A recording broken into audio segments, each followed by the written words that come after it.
Oh yeah, baby. We're back. Yeah, yeah. Start rapping, guys. Anime thighs, when she opens up, I get a twinkle in my eye. Asian pussy is so tight, make me wanna pipe. Oh my god, she got them big ass titties. She's 45. Ooh, ooh, ooh. I don't know why the fuck this thing keeps popping up on me. Alright. So a few things. There was a bit of an issue with World of Nosgoth. Let me see if the issue is resolved.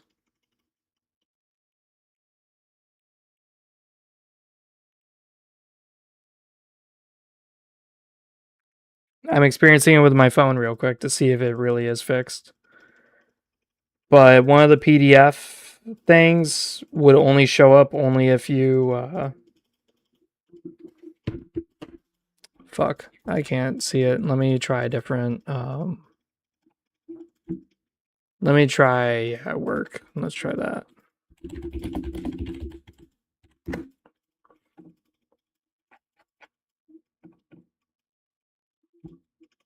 Boom. So you can see it even if you're not signed in. Cool.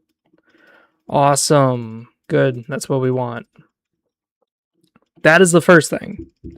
The second thing that I kind of need to show you guys is that I have been designing my other game, my RPG, and right now we're almost done with it. I just need to get the magic stuff done, and then I feel comfortable playing it. I did leave room for extra magic stuff in case I wanted it. So I'm going to be expanding upon this as we go on. But if you're familiar with World of Nosgoth, this is going to be very similar but very different at the same time. You're going to have different stat stuff and skills. Like now, one-hander is a different skill than a two-hander. Range weapons is still the same, but then you see your magic system and it's 5 different magic types. 6, my bad. So you got holy magic, curse magic, fire magic, ice, earth, and lightning. Earth is poison.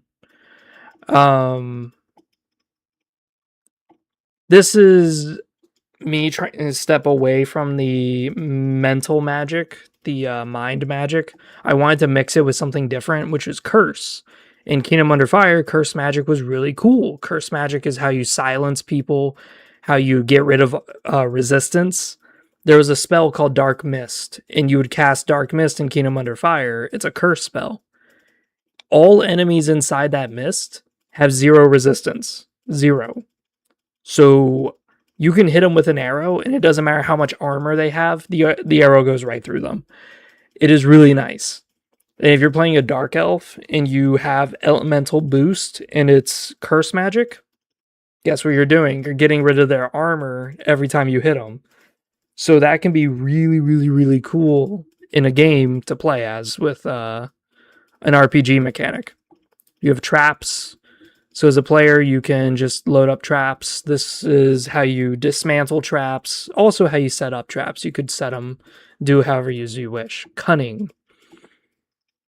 Cunning is more about stealing and being witty and daggers. So cunning has a bit more utility to it. So if you're pickpocketing somebody, that's a cunning thing. If you are trying to swindle a guy, like lowball him on a deal or on an offer, it's going to be a cunning check. Daggers are going to be ruled by cunning as well. So cunning kind of is like a lot of things mixed into one. If you're a charismatic person, you're probably going to have wit, your cunning leveled up with you, just so that way you can convince people more of your side. Crafts, it may be a little bit weird seeing knitting, nails, fishing, cooking, but this is going to be very integral for a lot of other skills, a lot of other things that you can do in the game. One of the things you're going to have is at the very moment you start off, you're going to have a few pieces of bread on you. You could eat the bread, but the bread will only get rid of a little bit of exhaustion. Whereas if you cook the bread and you put it inside a stew or a soup, you just take some water, one water, pour it into a bowl or a cup, make a little fire, and then you boil that water with a little bit of food, whatever food it is you choose. It could just be bread or flour. Now that one water and one food can now be given to the entire party, and you just made your 2 food items worth 5 items. Stuff like that. So you're going to have things like that with crafts, and then you have advanced skills. They're unlocked by classes and some racial starts. Each has unique advantages. So you got finesse. Finesse is particularly with assassins and chival knights. Horseback knights, carrying, foraging, alchemy, language, smithing, bombs, mechanics, venom skill. So you got alchemy and venom. Venom is strictly poisons. Alchemy is potions and enchantments. And this is what we're kind of working on, what we're kind of designing. Locks, lock picking, and lock setting. Because there could be a time where you want to lock the door behind you. You're going to need a lockpick skill. Necromancy, summoning the dead. I was going to add one under it, soul magic, but I was like, soul magic is going to be a racial thing, not an unlockable thing. No. So when you start your game, you choose whatever race you want to be. There's 4 at the moment: elves, dwarves, Krakatorans, and humans. If you choose human, you have 3 cultures to choose from. You either get Fryren, Theocrat, or Kurnish. Notice they unlock some skills: horseback, foraging, carrying. And this is more to do with the flavor. So someone who's a Theocrat is used to being used as manual labor, used to being a slave. Whereas someone who's a Fryren is used to guiding horses because their lord probably wants them to tend to their horses. A Kurnish is used to foraging because these are farmers, these are country folk, people who are used to just living off the land. So you have your 3 flavors, and you notice they don't come with stats. They don't come with that at all. Gender does have a thing, though. So dwarves and Krakatorans do not change based on gender. Humans and elves do. Humans and elves have totally different things. If you play as a man and you're an elf, you already start at the maximum endurance because your endurance can only be 3. So as a male elf, you're at the max. You can't go any higher. That could be very interesting. That could be very unique. You choose 1 skill and 1 point to add to it. So in this case, if you change your base value to 2, you're going to have a -1 mod instead of a -2. Obviously, you're still rolling off of a -2 modifier, so this game is going to be hard. It's going to be tough. And this is why it's going to probably be a game more catered for later levels. And that's why the grind to getting to those later levels is going to be so nice. So nice. And of course, we're going to play test this. This game might require me to increase the amount of skill points you start with. But we'll see. I got to play test. I got to see what it's like. I think, honestly, magic is going to be the most OP. Because the moment you have a skill of 2 of magic, you can cast all these spells. And I think magic is going to be the easiest thing to pick up and the easiest thing to put down. Whereas being a warrior might be the hardest, or being a thief might be the hardest. But we'll get to that bridge when we get to it. We shall see. Alright, so let's get Nar Shadaa. When we last left off, our guy got captured.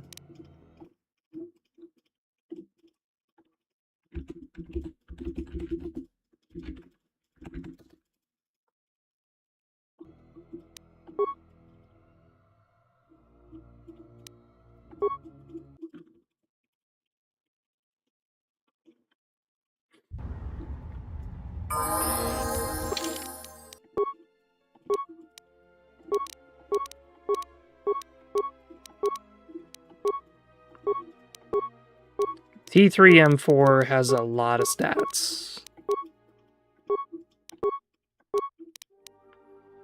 It was something that kind of came up because I was watching someone talk about it. Was in KOTOR 1, the one person who has as much skill as T3M4 in KOTOR 1 is actually Mission. Mission Val has a lot of skill. And I thought that was kind of crazy because in most of my games I never use Mission. And something else that was kind of crazy too about Mission was that Mission has a lot of she has a lot of weird perks that turn out to be very powerful later on. Oh wow. Yeah, let's get some reflexes.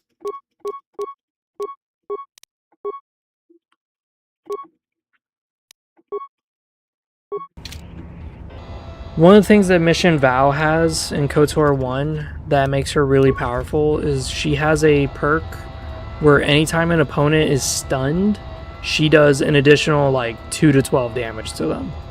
It is insane.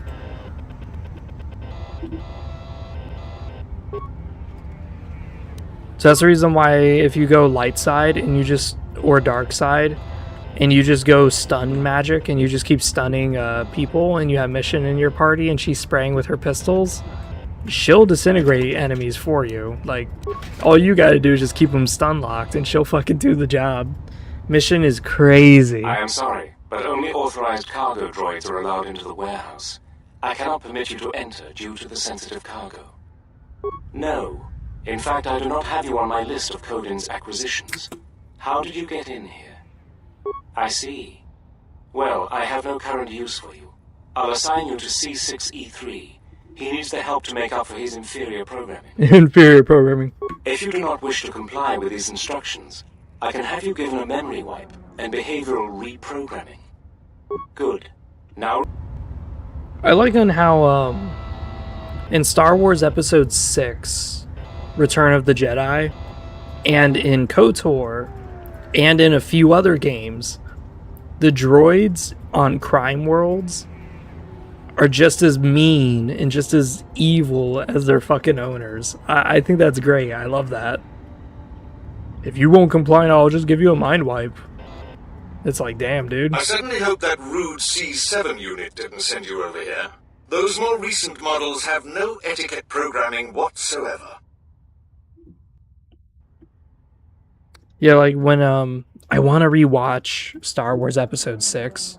I used to like Episode 6 a lot, and the reason why was because Star Wars Episode 6 was a lot like Star Wars Episode 4, where it just felt alien. Like, there's all these aliens, there's all this alien shit. And when you watch Star Wars Episode 5, it was the best Star Wars episode ever. But the thing with Star Wars Episode 5, if you pay attention, there's like almost no aliens in that one. Like, none. But Episode 4 and Episode 6 had a lot of aliens. Like, it was just weird.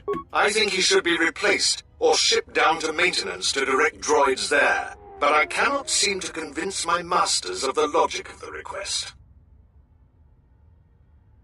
Oh, I wouldn't go that far, despite what others would say.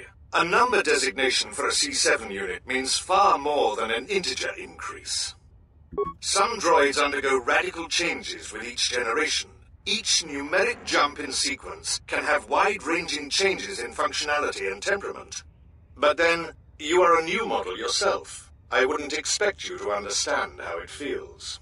Now, was there something I could help you with? That C7 droid... I would be happy to help you, but as long as that C7 unit is perched at the door, I can't. Well, if the C7 unit were to be disabled, my programming would require me to take over his responsibilities in his absence. Yes, I would be willing to give you access to the next room. Alright, let's get this guy out of here. Yes, what? You... How... 36 damage. Darth T3. What's all the commotion? There was Oh, something I kind of see. wanted to learn. Well, that will show him. Obsolete piece of junk indeed. Yes, of course. I'll get that open right away. There was something I want to learn, which is how to edit this game. Because Just a moment. You're welcome. someone did a YouTube video where they edited KOTOR 1. And they edited KOTOR 1 to where they could play as a droid. I'm sorry, but unless you're here to help me with repairs, please let me get on my work. I'm trying to repair our communication relay. It's been running in time for the next set of transmissions. Daily transmissions are made of the docking schedules in addition to the work records for the warehouse. No, I don't think there's anything strange about that. Now, if you'll excuse me, I need to get back to work. Yeah.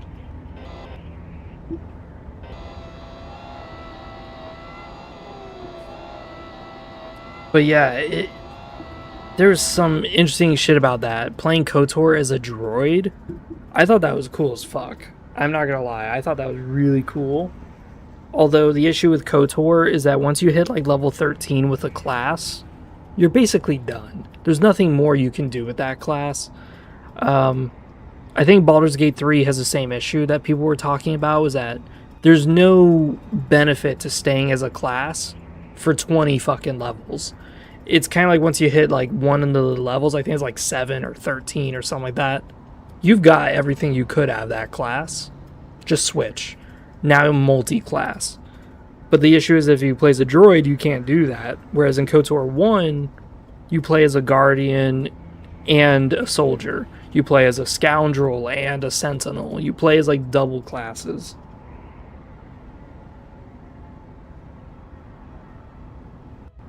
I'm messaging someone, sorry.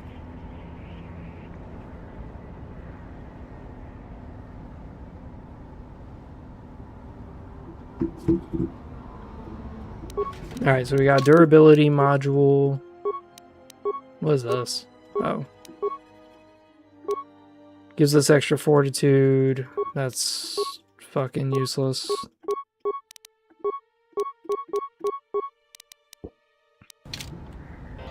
This area is restricted. Please return to your designated area. Please excuse my companion. He is easily excitable and takes our duty very seriously. In the hopes of avoiding an incident, I ask you to please return to your post. Door? I'm sorry. I don't believe I know what you are referring to. You must be mistaken. There is nothing of the sort. Now please, move along. Lying to you?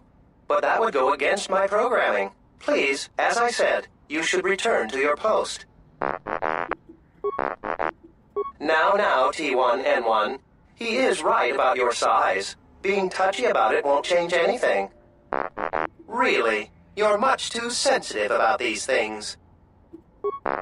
Oh my, this is what I was afraid of.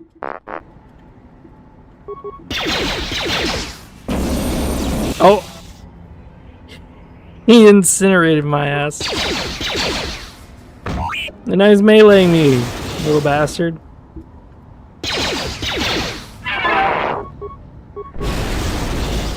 Oh my god, he has a flamethrower as well. What came over my companion?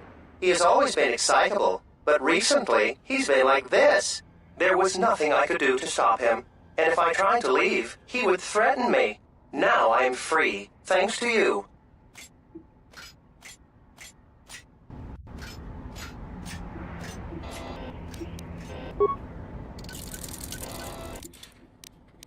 Alright, so here is the infamous door. This is why you always have it ready.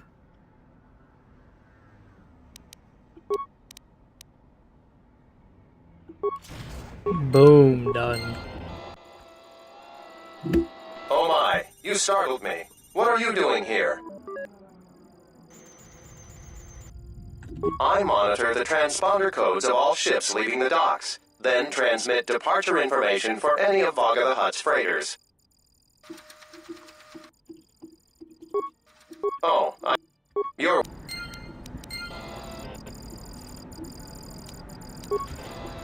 So now we have a toxin emitter. 60 damage. Yeah, we'll do the molten, because having 60 damage is really nice. Really nice. Especially with what we're going to be fighting. So wait, this is 2. This is 3. Oh my god. 3 plus 6? Oh my god. That is amazing. Yeah, we need to upgrade our blasters. Like, once you've been exposed to the crafting system in the game, you can never really go back. The crafting system is so fucking busted. It really is. Save your game. Always save it. Because these guys can and will fuck you in the pussy. Who are you? You're not supposed to be here.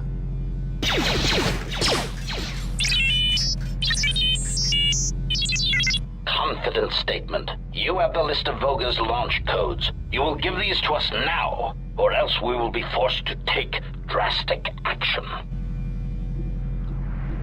Surprised statement. You are foolish to think we will allow you to take that information back to your master.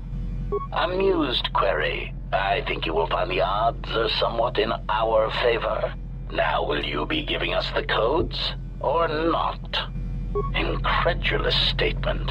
Then we will have to take them from you, which I assure you was our preference to begin with.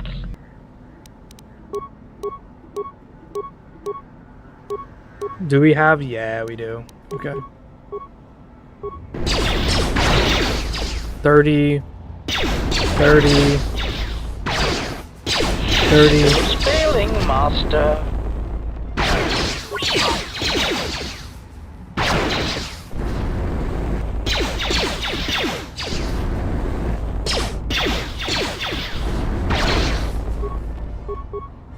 Systems failing, master. Systems failing, master.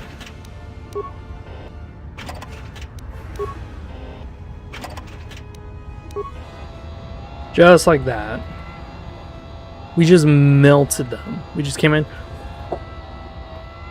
Just flamethrowers everywhere. Now here's the harder part. Remember when I said a few streams ago that you should really level your companions and know how to play them? What kept you? This is that moment. Yeah, I know there's droids in the warehouse. So what? He says he's got the transponder codes to Voga's freighters. One that can be picked up by Goto. Oh yeah. We can change the ID signature of the Ebon Hawk and get to Goto's yacht that way. There's bound to be someone in the refugee sector who can realign the Ebon Hawk's ID signature. There was a place near the landing pad when we came in. We could try there. Count me in. Yeah, trust me. Goto's yacht is going to have some pretty heavy defenses. You're going to need all the help you can get. I can't remember who I was going to play as. I think I was going to do...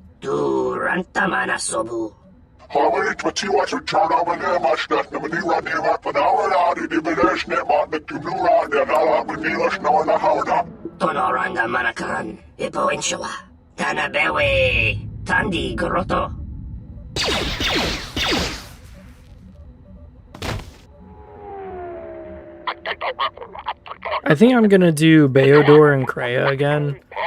Because Kreia gives us extra XP and Beodor is just a skill stick. He really is. Uh-oh. You've got insects. Looks like the Gand Hey, is out in full Lalo force. King. How you doing, buddy? The Gand are insects, I think. The whole colony usually hang out in the Jek Tar. Looks like they finally decided to make their move. I guess whatever price is on his head is enough to wake them up. Problem is, there's hundreds of them. Just like the Zug brothers. We're not getting out of here without a fight. You ready? Alright, let's do this. So Aten is a Sith Marauder. I mean Sith Sentinel, my bad, not Marauder. So we have that at least. Mira, we just got her thanks to the mod where we can just say we get her. Because I really do kind of hate not having that. Boom, toughness. Always take toughness. Damn, we leveled up a lot. What the fuck happened? Yeah, sad to hear that you're at lunch. But don't worry, all my streams are saved and archived, so you can always rewatch them whenever you want. Ready?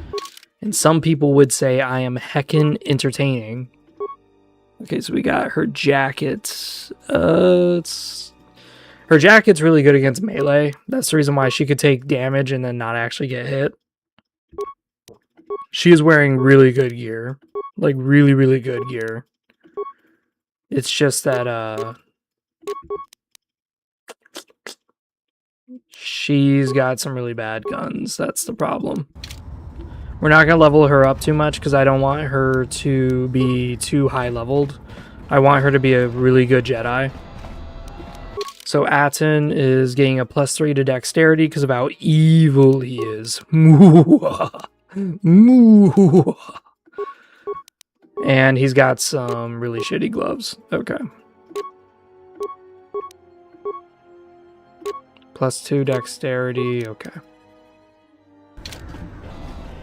This is our first planet, so that's probably the reason why a lot of our shit sucks, in case you're wondering, and why we don't have lightsabers everywhere. Get in there! Boom! 30 and 13. Oh my god.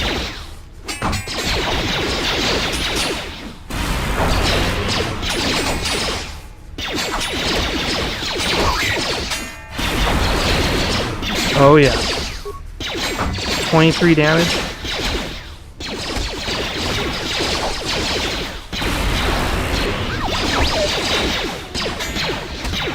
Oh yeah.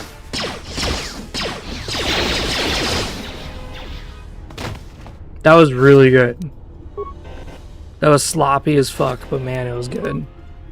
Hit me up with that sloppy. Who has the best med skill in my party right now? I'm kind of curious. Treat injury 0 for you. 9 for her. Okay, so you're the one who's going to be spamming the med packs. Thank you. This is what I wish KOTOR 1 had. KOTOR 1, you cannot use a med pack on another companion. So if you had treat injury or if you had repair skill, it was only for your character, which is so fucking stupid. It was really dumb. Just say the word. It was one of those things that kind of drove me crazy. Oh yeah, we are playing on the highest difficulty, by the way, in case you're wondering.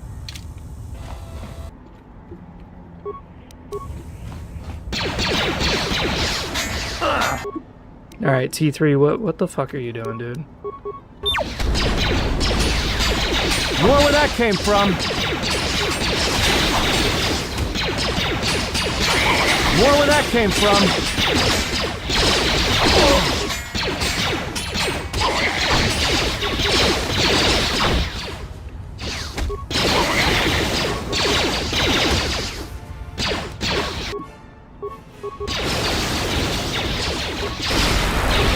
Oh my god. Aten refuses to die. Oh my god. We're pulling too much. Pulling too much. Pulling too much. Like that? That was really good. Aten just did 30 and 34 damage. Holy shit. Oh my god. Aten is a beast. One of the things I'm guilty of, I'm very guilty of this, I don't use my shield often. I really don't. And that's my fault. I should be using shields way more often. Something people like to do is they like to use their med packs in their inventory, because then it doesn't count as an action, and you just automatically put it on. I don't like to do that.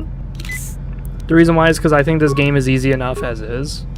So I don't see a reason for me to make the game even easier.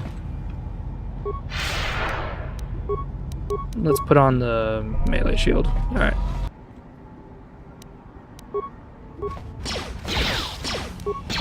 And that's great.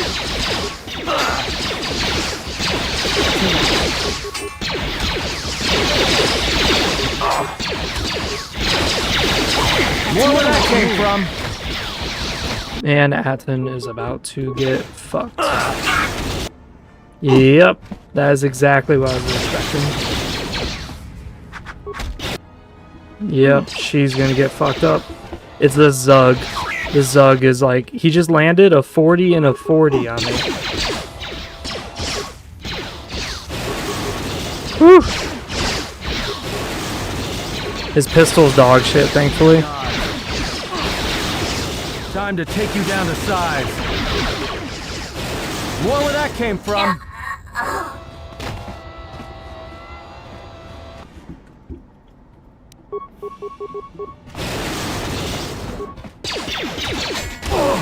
More where that.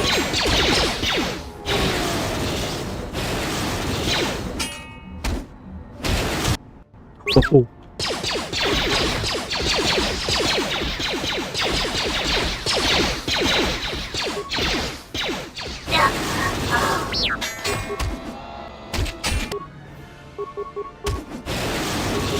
Oh my god, T3. Ooh, we got some good ass robes. Ooh. What did we just get? We got... Okay, this is good. This is good. What was the belt that I saw that we just got? It was,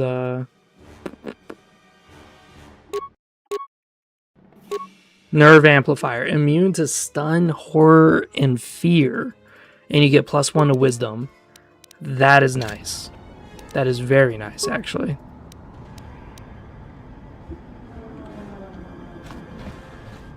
Alright, so let's see here.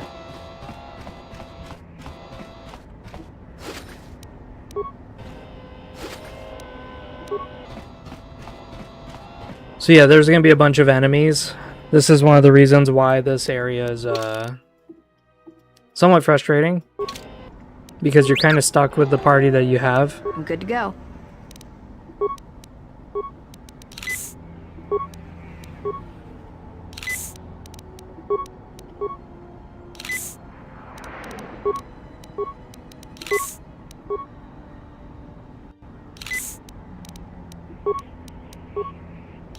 Just say the word.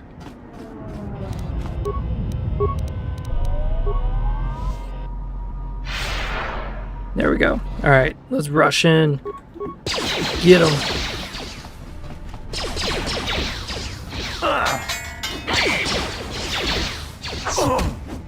Ooh. Big numbers. I like it. Boom. Boom. Boom. Alright, we're missing. And stop fucking around. Thank you. We did that with very minimal damage. That is really good.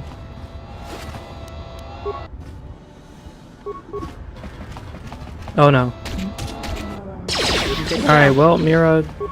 Alright, everyone's stuck. That's... Ready? Can we move? There we go. Like that?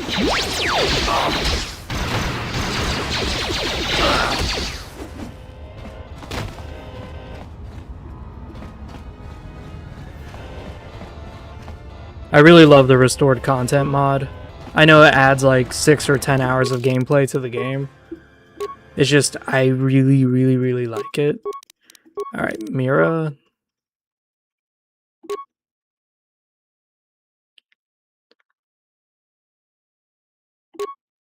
I'm really tempted to put it on her. So right now I'm wearing Zyson Shah warrior armor, which obviously that's what we already got. So this part here is where we get gangbanged by a bunch of Zugs. What I found out was that you can go invisible and sneak on the Zugs, but the problem with the Zugs is that they're not hostile until they come around the corner. Ready? Let's see here. Yeah, you.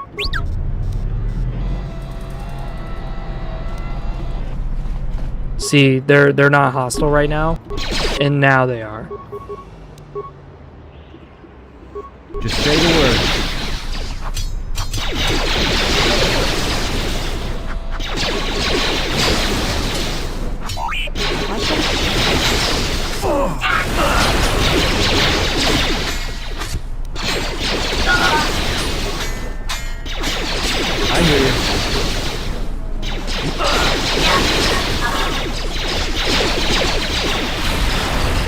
I really like Drain Life. I really do.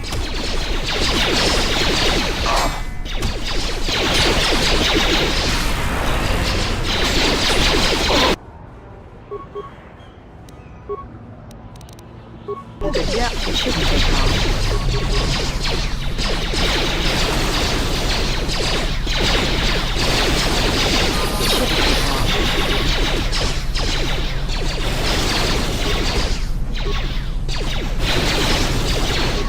T3 is just... that came from?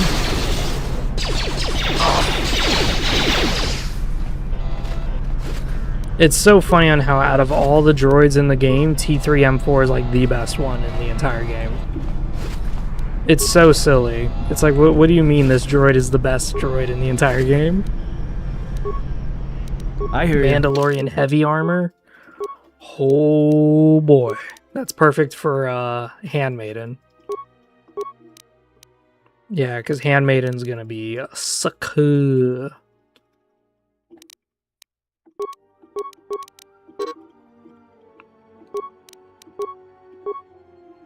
I was playing a bit of Fallout New Vegas, and one of the things I really like about Fallout New Vegas is how many optional paths there are. Like, you really don't realize it until you actually play the game and just explore. And many of the explorable paths usually have a dead bright follower, which I think is really funny.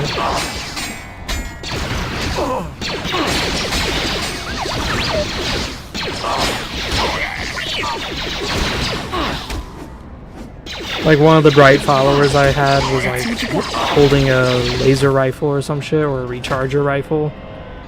And let me get this out of the way. Recharger rifles suck. Don't rely on them. If you're relying on the recharger rifle, you're asking for a bad time.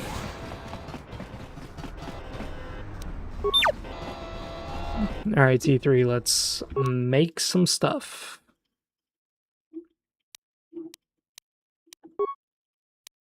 We're gonna want...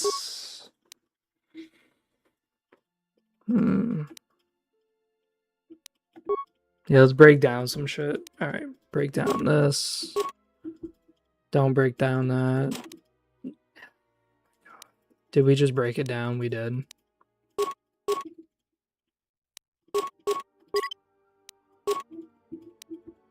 Oh yeah, break down these GAN silencers. Beautiful. That's perfect.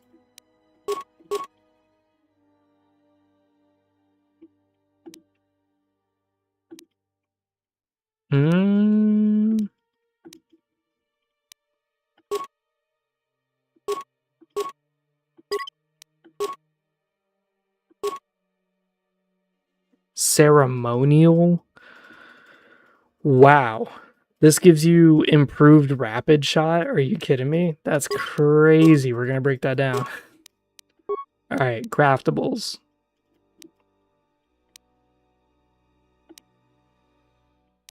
Alright, we're going to want...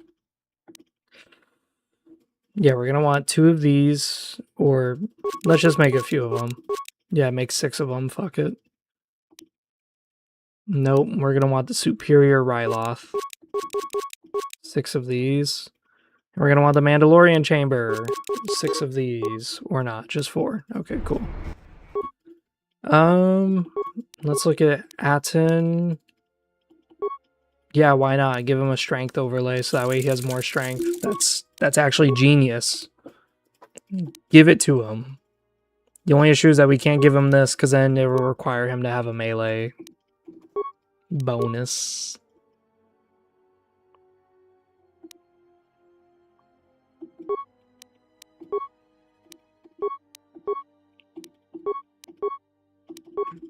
So if we do this, that'll be 5 to 33. But if we do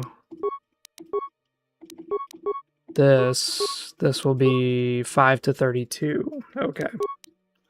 So we're going to upgrade the Mandalorian blasters.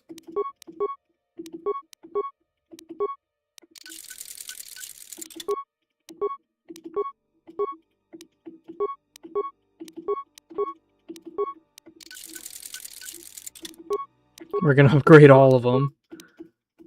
Because they're the best blasters we got at the moment. Beautiful. Did I miss something? Ah, that's what I missed.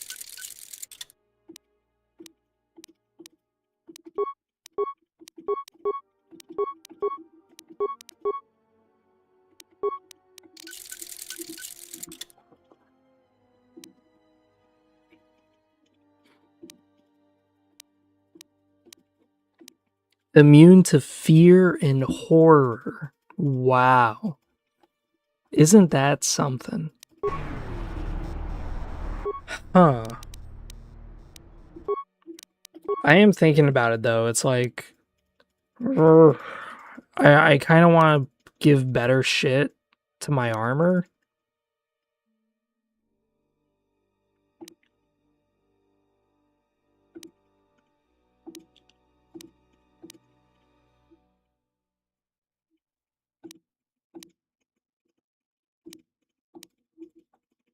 Mm-hmm. Damn. Yeah, I guess I can't. I hear you. Now the question is, who do we take? I think we're taking Kreia and Beodor, because that's a really strong combo. It's just Kreia is Kreia's gonna have to carry. We'll say that. Kreia's gonna have to carry.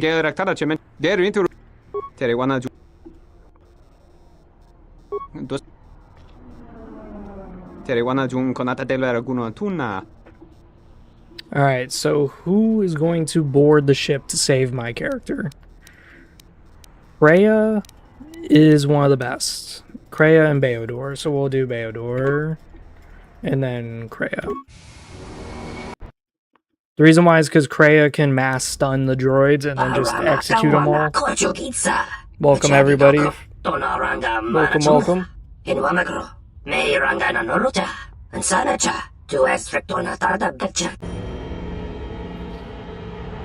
We're going to bust our sorcerer out of the prison. The only issue we're going to have is that when we bust our sorcerer out of prison, we're now going to have two sorcerers. Because we're going to have Kreia and our character. And our character is like way better.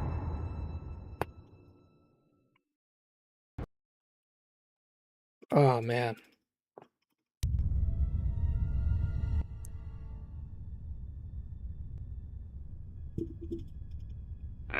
I was expecting someone taller.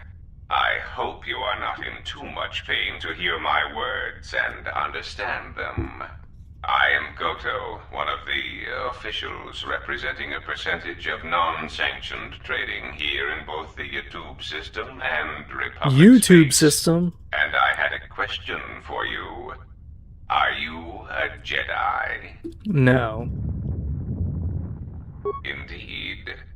That is unfortunate. Still, perhaps you have some value.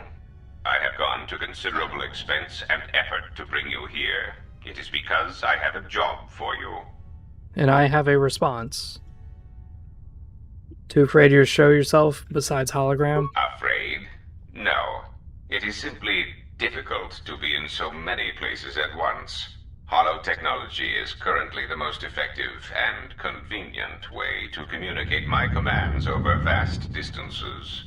At least until Aerotech develops the new holotransceiver within 2 standard months, but by then it will simply be too late. There is something important to me I need protected. The Republic. It is broken. What happened on Paragus has set in motion events that I can no longer control. Not to be melodramatic, but I fear it has broken the galaxy irrevocably. This has occupied much of my attention, and there seems to be no predictable way to resolve the situation.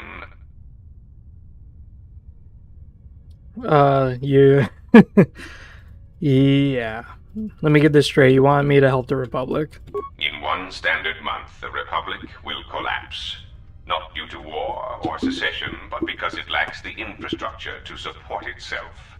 It is unknown to all but a few, but the Sith won the Jedi Civil War. Even with their supposed victory, the war left the Republic on the brink of collapse. Rather than remain and help solidify the Republic, however, Revan chose to leave known space. A frustrating turn of events, as a rallying figurehead could have done much to restore order. So what do you expect me to do about it? There is something moving in the galaxy that lies beyond the ability of my instruments to detect or predict. I believe it to be a legacy of the Sith, but I have been unable to determine the source. Whatever this presence is, it is staging strikes at key figures throughout the Republic, and through some unknown means, it is causing the destruction of worlds. KOTOR, a Miraluka world in the Mid-Rim, was one such place. I have reason to suspect there was a gathering of Jedi on that world when it was rendered lifeless. I cannot find any pattern in these attacks, and it is a source of frustration to me. There is some clue, however, that perhaps the Jedi are linked to these attacks, or that the targets are significant in some way I have yet to discover.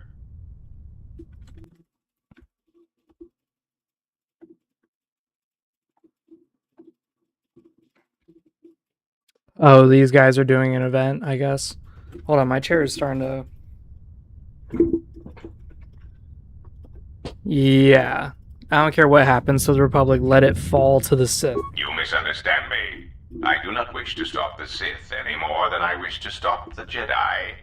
It is simply important to me that the infighting amongst these Jedi religious branches be resolved so the galaxy may be put back together. I do not care which one triumphs. I only want the universe to settle down for a while, catch its breath. All these constant crises are getting somewhat repetitive. You don't care which side wins as long as the Republic stays intact. You could say I am something of a patriot. Although I was unable to serve during the troubles with the Mandalorians or against the aggressors known as Malak and Revan, I am able and willing to serve now. The problem is I can find no side to choose. Both are hidden from me as they seem to be hiding from each other. Irritating. It is like a Dejarik board where neither player can see the other, nor see all the pieces. It is not a fair game, an equitable game. I don't care if... Yeah, the Republic deserves to die. It's been too long suffering as it is. Yeah. Look how evil our guy looks. Oh my god. You know what our guy reminds me of? He kind of reminds me of Luke Skywalker when he fell. Let me see if I can pull up a picture of that. Yeah.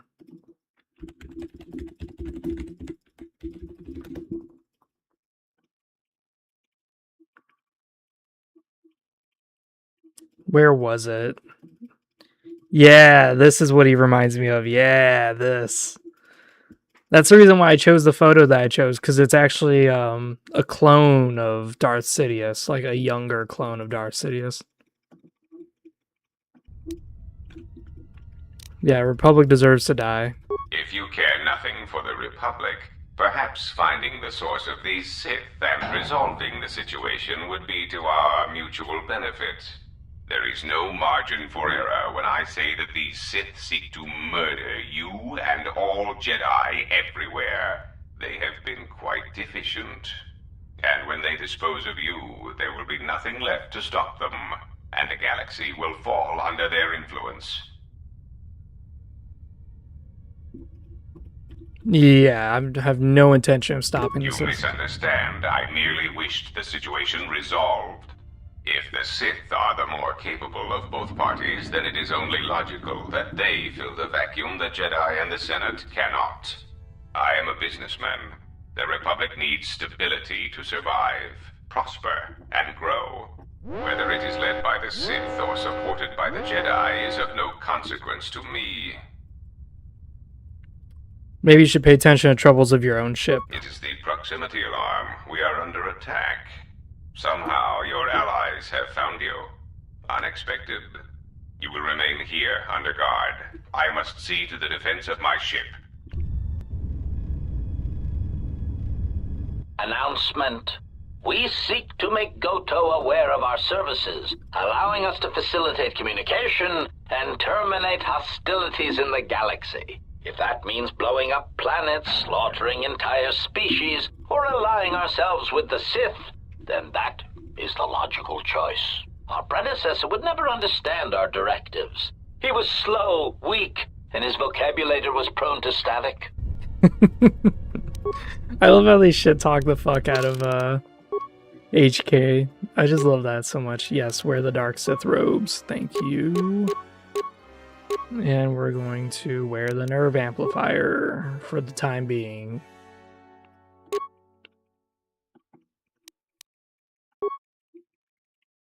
Where's the Mandalorian blasters? Alright, Kreia, level up. Bitch, level up. Alright, here we go. That was my favorite, was we were playing D&D basic. And it was so funny. We're in prison, and the guard throws a bunch of loaves of bread at us, and I go for one of the pieces of bread, despite this like big prison motherfuckers like blocking me. And he really like grabs my character by the face and pushes me. He's like, "This is my bread, bitch." It made me die so hard, dude. My bread, bitch. Yeah, let's take heal. My oh my, Kreia, you have leveled up quite a significant bit. Yeah, we'll take this. The reason why Whirlwind is Whirlwind could be used even on droids. So if Stun Droid doesn't work, you can also use that. Oh my god, Kreia has leveled up a lot.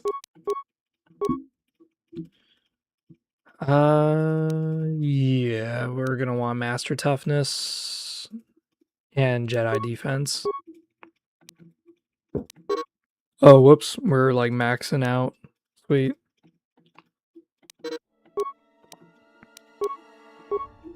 Oh my god, she is crazy, dude. How much did we level up?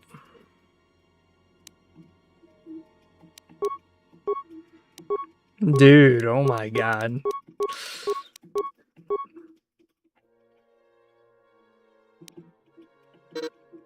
Okay, we didn't get 2 force powers like we did last time. Cool.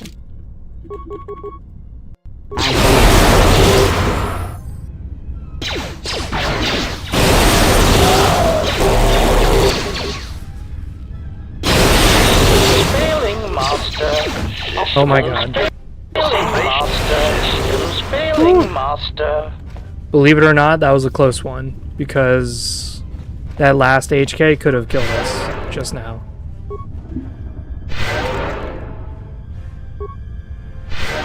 Because had he shot Kreia, he would have got me. It's kind of weird is that I feel like KOTOR 1, you were more forced to use items than KOTOR 2. Does that make sense? Like KOTOR 1, you needed your shields. You needed the energy shields. KOTOR 2, I frequently play as pretty much almost no implants, no shields, and I'm fine. Like, there is nothing wrong whatsoever.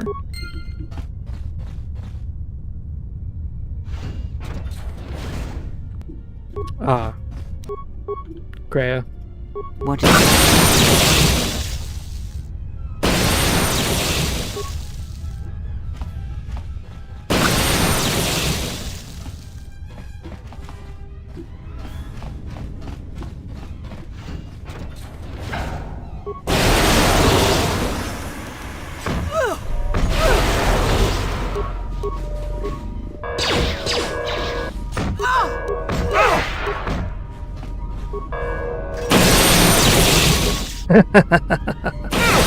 We stunned it right at the end.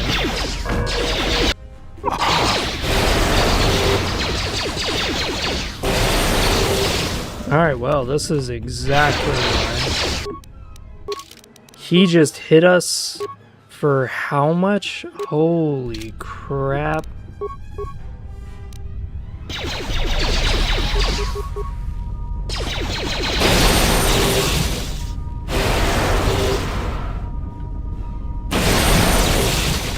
Oh my goodness.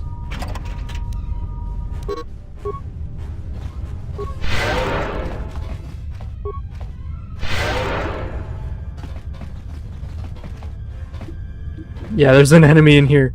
Don't trigger that enemy. Not yet. We gotta heal up.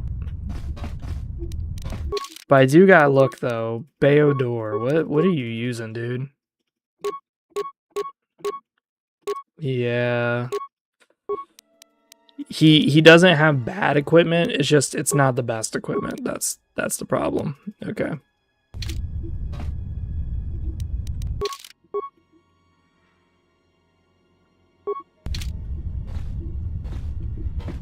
Alright. Beat this motherfucker's ass. 90 damage? Holy shit.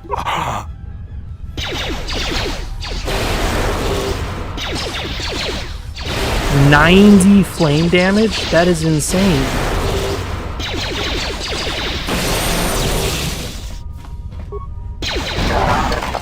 Wow. Rhea's a fucking dead shot, dude.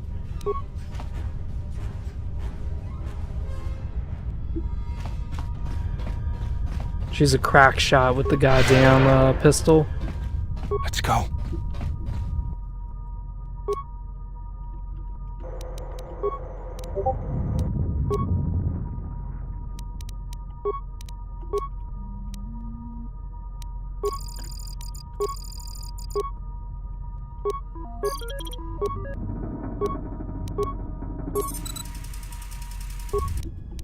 There we go. We inactivated some barriers.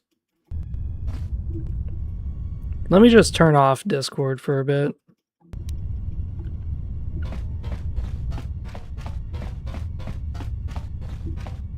What is it? Now, Kreia does... I don't think I do, actually. Never mind. Yeah? I'll have this open in no time.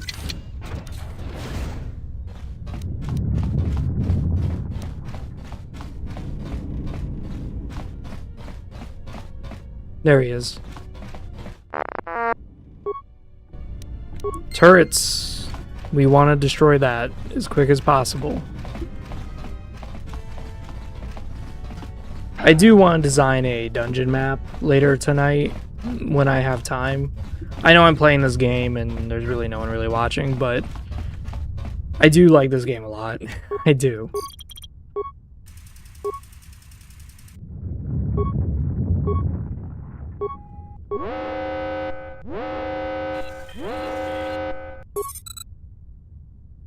Ooh, turrets are now targeting everybody.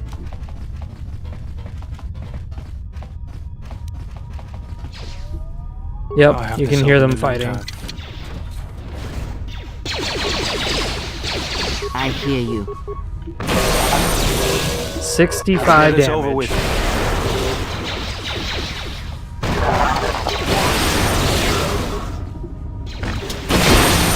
Nope. 0. 1. Let's go.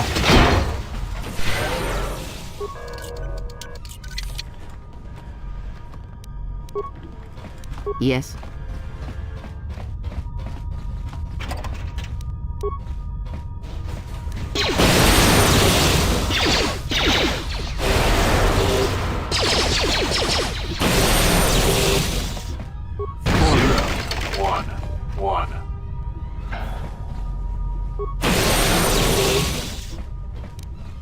We stunned it. We stunned it. Whenever you see smoke, that means you stunned it.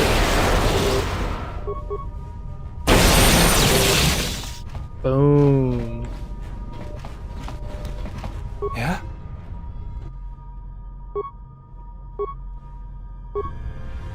What is it? This is not the time for questions. I hear you. Yeah, we're gonna save here because this part gets a little nutty. Let's go. I hear you. Let me handle.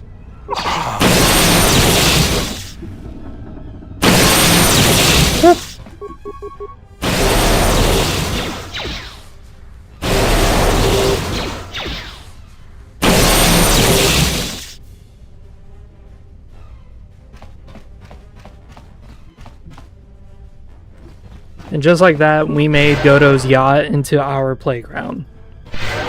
We just wiped the floor.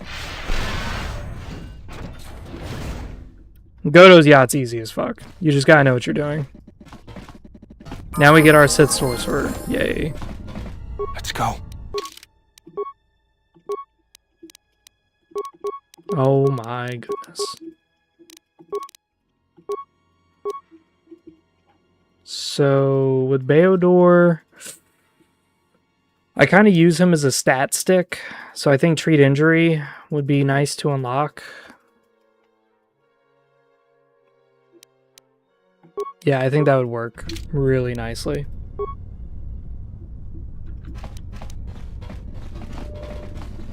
What are my skills? I always forget that. So I have computer use. I have repair at 20. That's really good.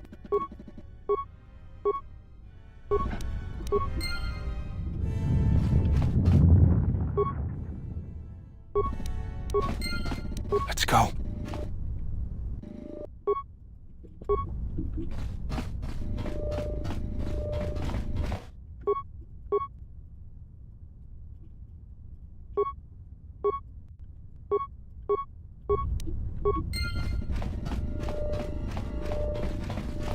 Alright. So there is a workbench here and there is a lab station. In case you're wondering, like, oh, can I get gear, like, really good gear here? Yes. We are going to spam lightning. Out of the way.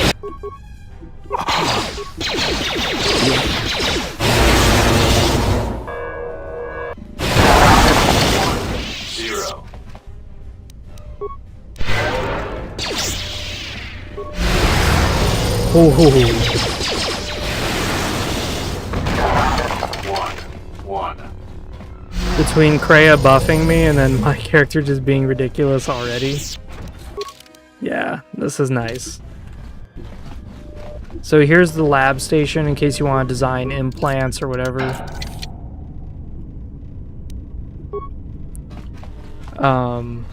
Implants are OP as shit. I will say that.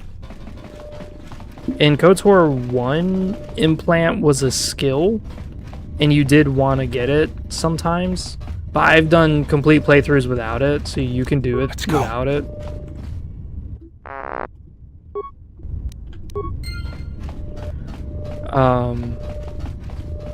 What else was it? You could do implants in KOTOR 1, and it was only based on the feat. If you had the feat for doing it, you could do it. If you were playing KOTOR 2, it's based on your constitution. It's not a perk. That is very different. Here's the other workbench. It's right over here. I know Goto's yacht like the back of my hand, dude. I don't know if there's something wrong with me.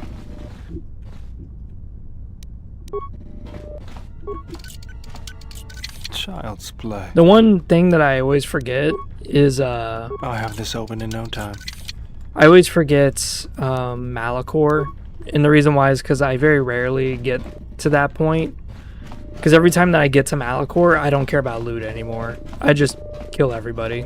Kill everything, kill everybody. It's really not that big deal.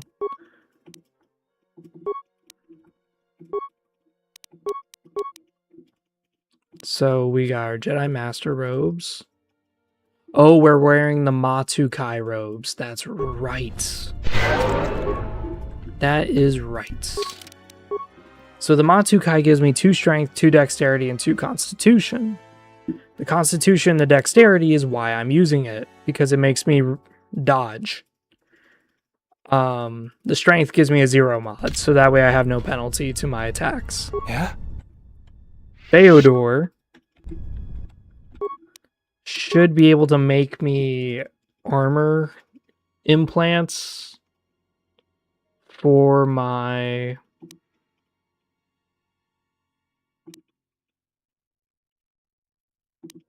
Okay, this requires treat injury skill. That's the one skill he doesn't have. Okay, cool.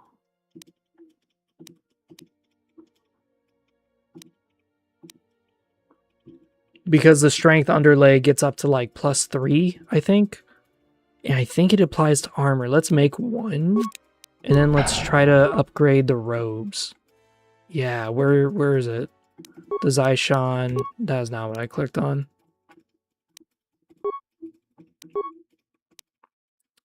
Okay, so there's that. And yes, the strength underlay does go on it. Okay. So later on, when we get higher treat injury, I think Krea's treat injury is low. Oh, it's not. Hello, hello. It's actually really good. Yeah, +3. Oh my god. Alright, do I have an item that gives me extra treat injury skill?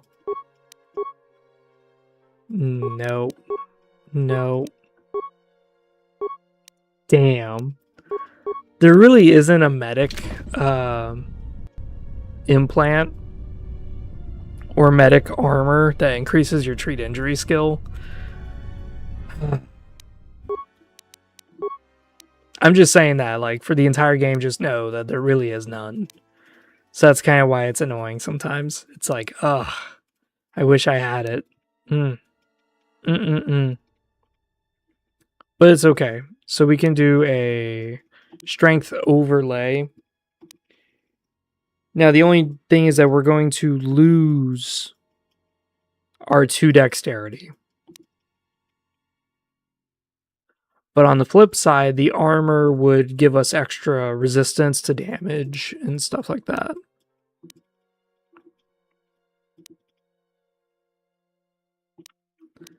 Oh man, that is such a...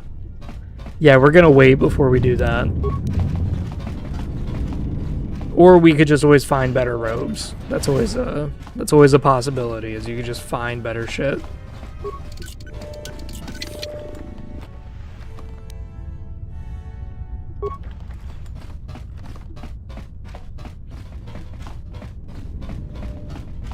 One of the weird things about KOTOR 2 is that you can make weapons, but you cannot, Poison. and I repeat, you cannot make armor in this game. You can only make guns. So you can make guns, you can make swords, you can't make armor. Because there was some guy who posted a video, I didn't watch it, but he did a KOTOR 2 if you only use crafted weapons.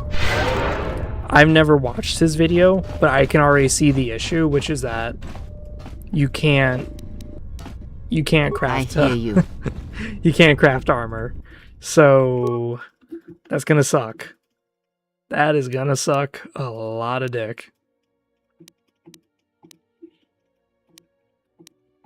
Immune to crit, poison, stun, fear, horror. Oh my god. This requires a constitution of 18 though. Now my constitution is 13, but the thing is that the game doesn't factor in your additives. So if I'm wearing a belt and it gives me +7 constitution, so now I'm like way above 18, it does not allow me to wear the thing. It has to be your base constitution. And obviously I felt like the sorcerer is powerful enough already, so I didn't want to do that. That's just me though. Poison. Okay.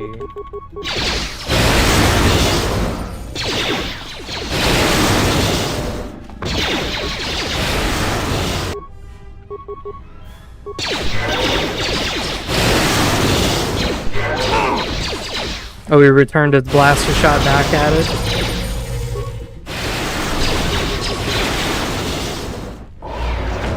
Let me handle this.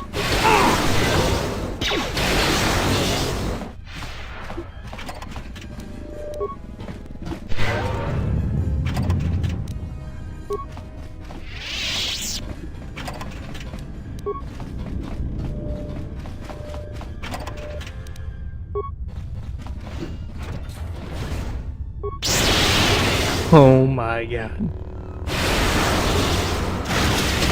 Good job, Beodor. It costs us no force power to just spam lightning. In the next level, we're gonna get a much higher version of force lightning.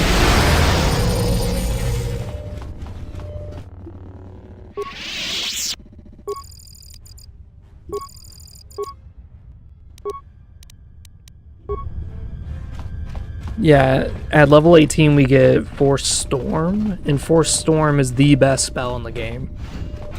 It scales with your level too, so it's gonna get pretty busted before you know it. 72 damage.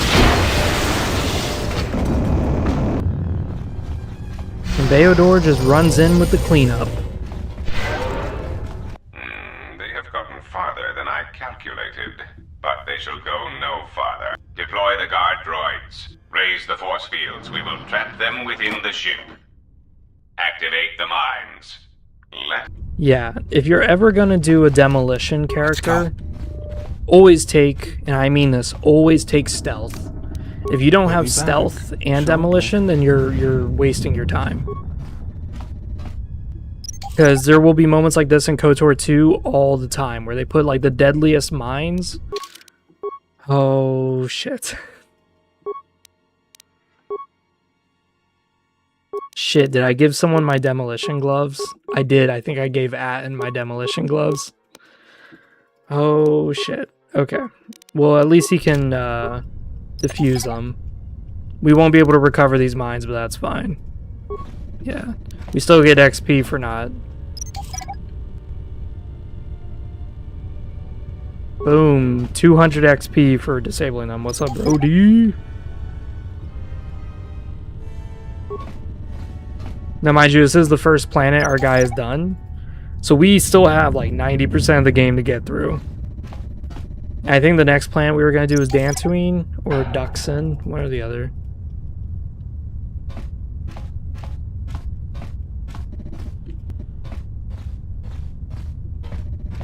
We're going to try a power attack this droid just because I'm curious to see how much damage it does. We missed. We missed. Let's go, Kreia. Go, go, go, go, go. Oh my god, we're hitting them all.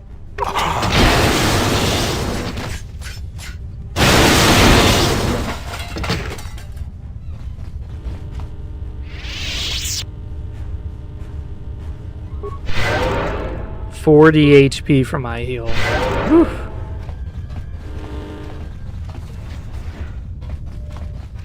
This looks to be a control center of some sort. I suggest you surrender. Your chances for escaping this vessel are near zero, and your chances of survival are rapidly approaching that number. Your ship and your lives are mine. The only question is how much resources you want me to expend in subduing you. Let's go. That's the console command, yeah.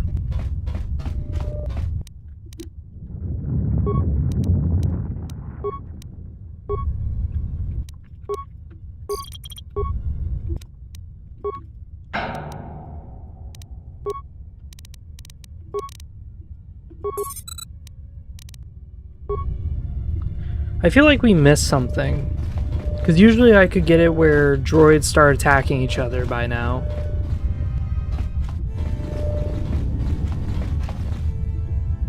Yeah, everyone stay right here. And let me deactivate the shields.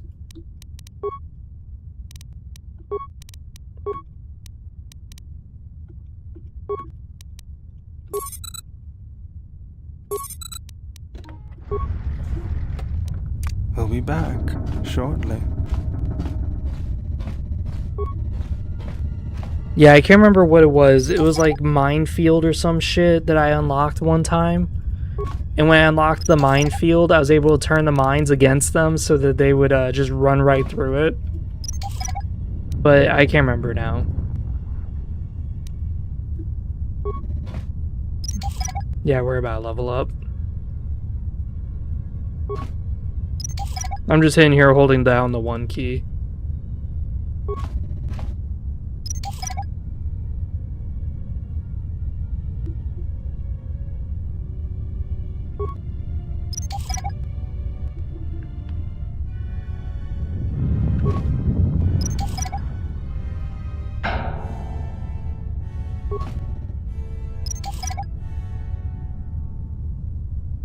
One of the craziest things I heard recently about space, it's not about Artemis, it's about one of the old probes that we sent out a long time ago.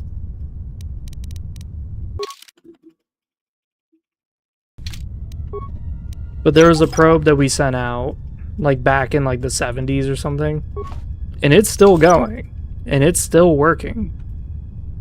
And the thing with that probe, though, is that... Oh god.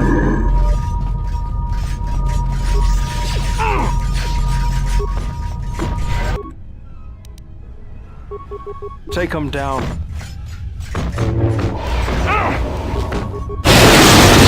Boom, 12 damage.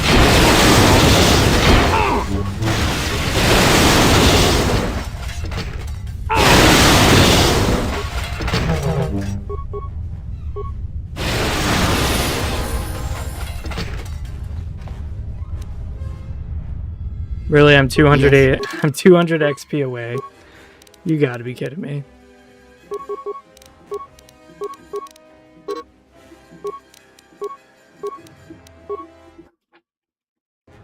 With Kreia, we're gonna go Jedi defense.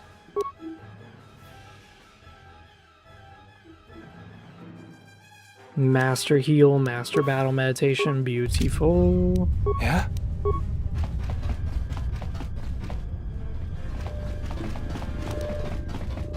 Yeah?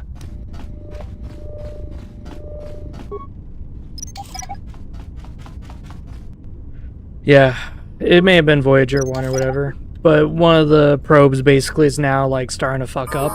And the reason why it's fucking up is because it's reporting to us that it's at X location. But we know based on the trajectory, it is not at that location. And the reason why the drone is reporting to us that it's at that location is because it was never meant to go that far. So it's making up data. And I think that's really cool. It's like, wow, we have a probe that is so far out and it's way past its own programming that it doesn't know what to say. It is literally speechless. It doesn't know what else to tell us. So it's giving us fake data. And there's nothing else we could do about it. There's no way you can fucking repair that drone. It's been out in space for like 40 years going one direction. Like, that shit is gone. We're not getting that probe back. Let's see here.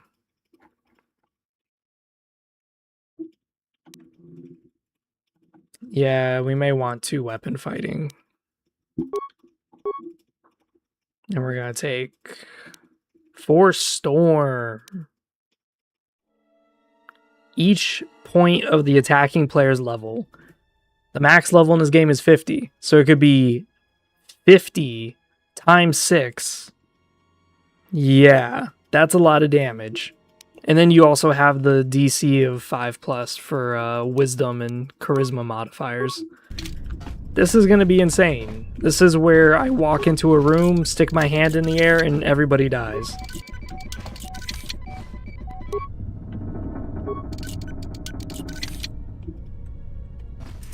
Yeah?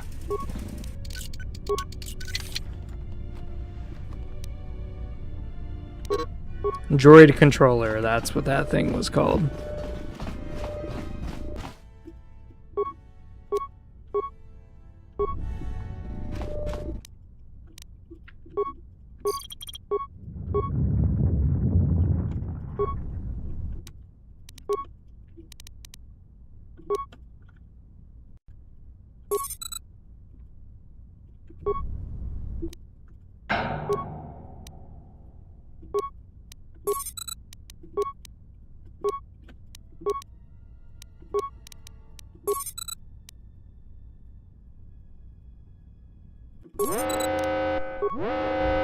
More visitors. I don't know how many more of these pests I can disintegrate. Ah, what remains of the bounty hunters have found me. Now it is time to cue the detonation sequence. Donos emeragith.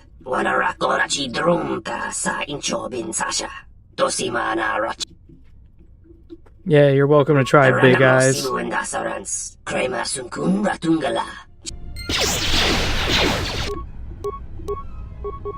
Here we go. Yep.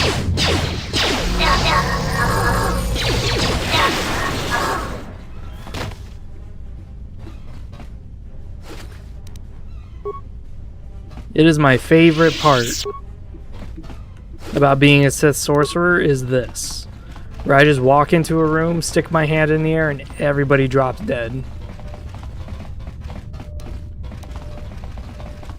Yeah?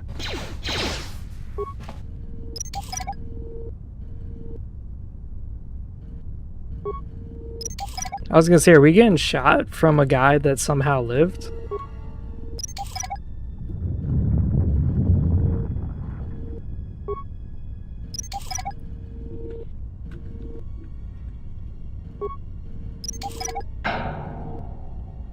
But yeah, suffice to say, I think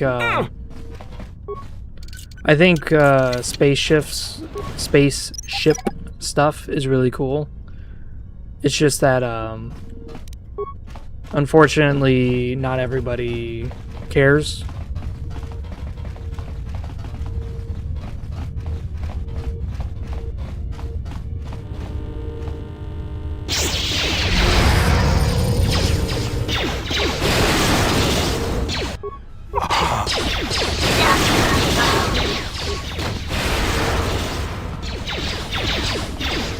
Run along this.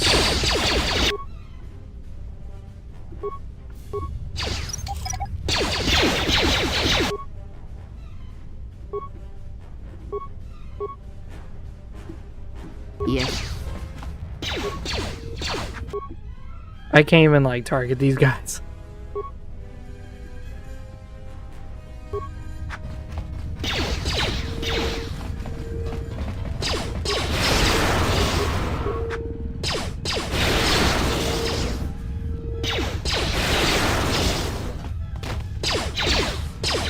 Oh, wait.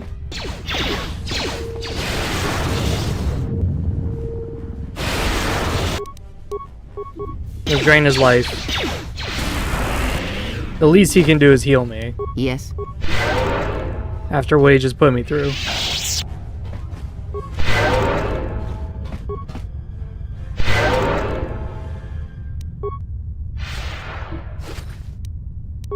Jedi Knight robes. Nice. There's the minefield thing. Yeah, that's so great. That's so cool. Yeah, because I could totally use that right now. Sometimes the programs I think are RNG. I think, if I'm right on that. I'm not entirely sure.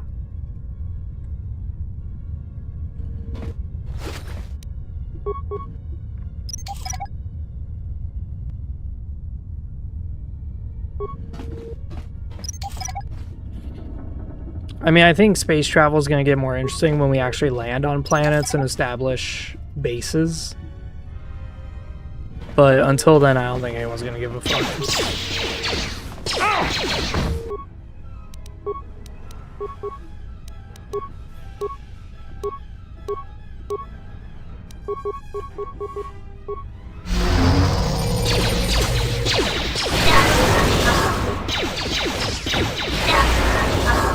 $89 damage. 89 damage, dude. Jesus. You asked for it.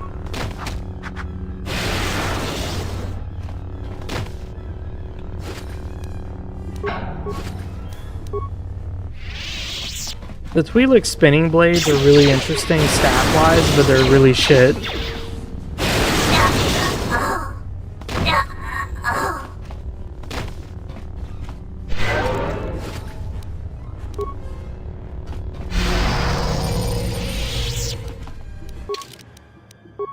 So these two blades are totally different, but they're so interesting with their properties. This one does damage based on strength. This one does damage based on constitution. they're not upgradable. If they were upgradable, this would have been really interesting, like, to roleplay as. And maybe if they had higher damage, that'd been nice.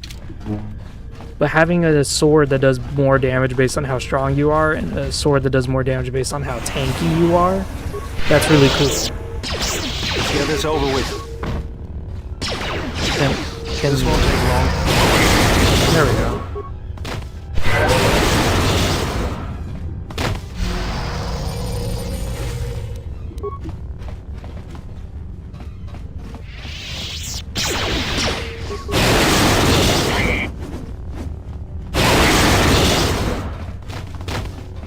Oh, that is my favorite. That is my favorite right there. Just run into a room, stick my hand in the air, and everybody's dead.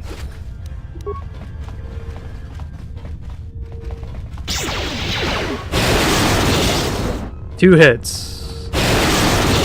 That's all it takes. Alright, let's go scour the ship. Because there are more people to kill. And I want to kill them all. Do it.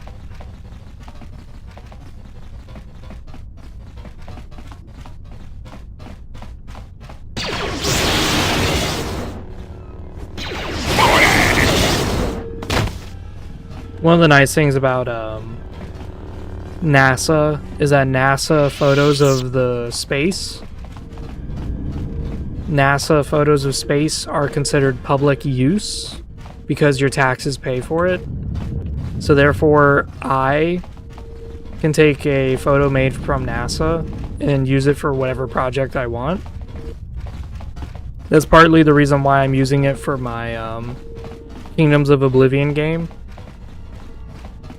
Is because it's free use. My taxes pay for it, so no issue there. So it's kind of weird to me when I see a company slap their logo on a space photo.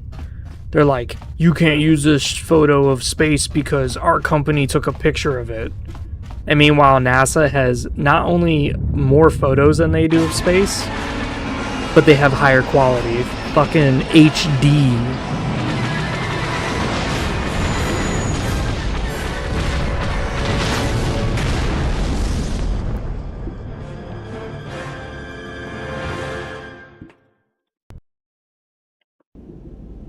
I can't believe we just blew up Godo's yacht.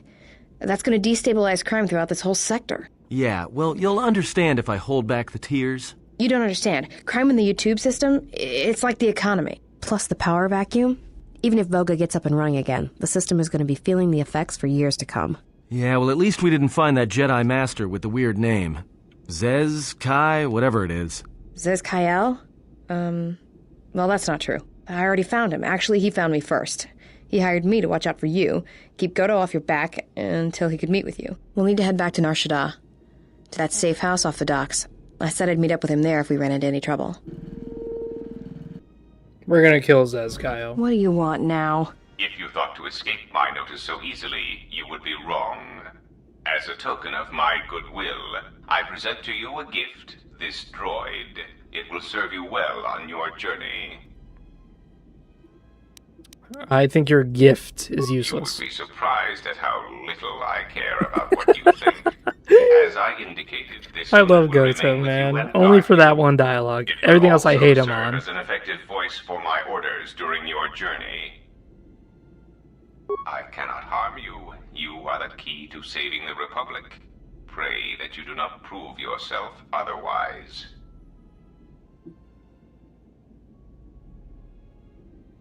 That would be unfortunate.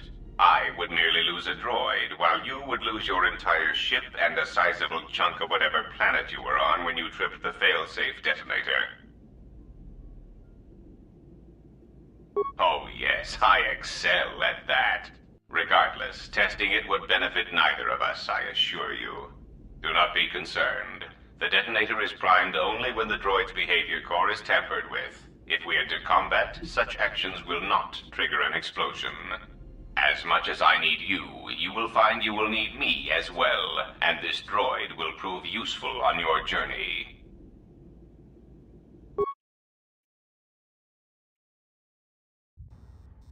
So you have returned from exile, though I do not know why.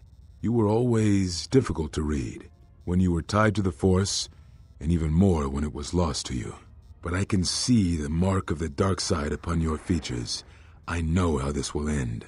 But I will answer your questions, if only for some measure of peace. In exchange, I wish only the answer to one. Why have you done this to the Jedi? Was it revenge or something more?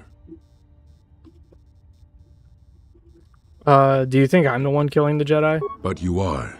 Whatever this threat is, it leaves echoes in the Force, wounds that do not heal. It is something we had never felt before, until you stood before us in judgment, and we exiled you. Whatever's killing the Jedi is not being done by my hand. Not directly, perhaps, but it is something tied to you, something you had experienced and had survived. Some of us sought to understand you, to find you. It seems we succeeded, even though we thought you were lost to us. Now, as we hoped, you have returned, but only to speed our destruction. Such irony. I had other questions. What I can tell you, I will. I need to know why you cast me out of the Order. We told you it was because you followed Revan to war, but you ask because you are not certain of that answer.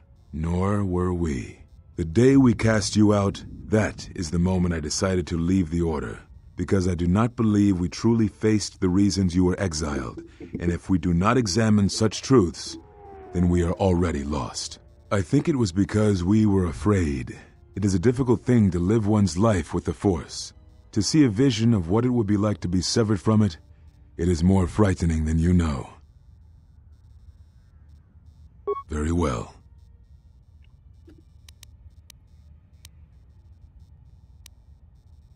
Ah, so the records of your trial were found. Good. Sometimes I think this galaxy would be a better place if there were less Jedi secrets. But I have no answer for you, as much as I would like to give one. We vowed never to speak of it, and Kavar was a friend. If we were gathered as one, then the promise might be revoked. Until then, I can say nothing. Very well. I've heard enough, yeah. Prepare to die.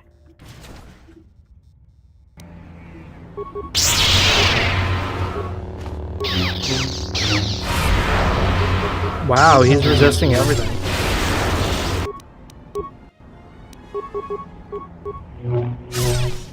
Whew.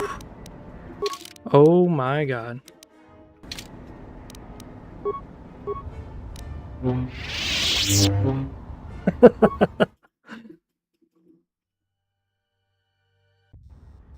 So you have what? But you are. Not to... Now I did not speak fully of what I have felt. I, too. And I was not the only...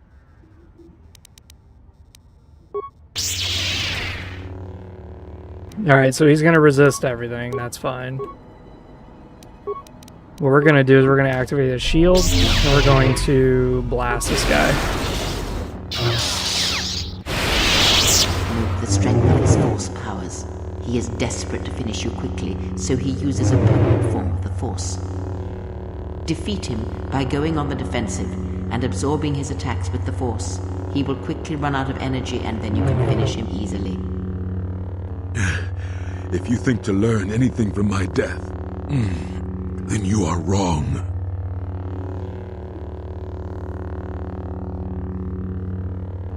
I am already learning from you. If battle is the only thing you yet learn from me, then that is the only victory this day. What are you waiting for? Yeah, this is so good. This is actually what Darth Sidious believed in, is he only studied Force lightsaber forms so that way he could use it to taunt the Jedi. I merely wish to see how you held the blade, first to mock it, then to use it to kill you. So, it is as Kavar feared. You have taken what you have learned of the Jedi and used that knowledge against us. Come, That form is still new to you. Let us see if you have the years to back it up.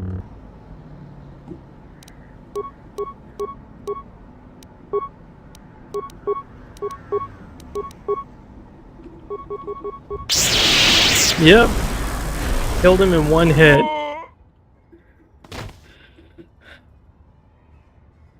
I feel stronger. What just happened? It is something the Sith, the assassins that stalk us, can do.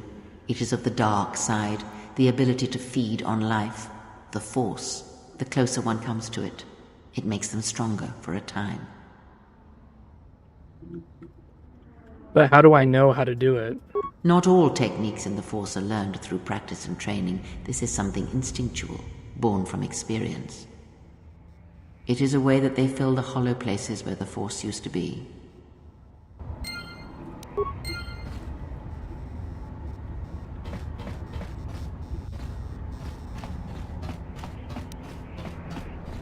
So now we have Force Potency, which increases Force damage by a lot, and it also increases a number of other things.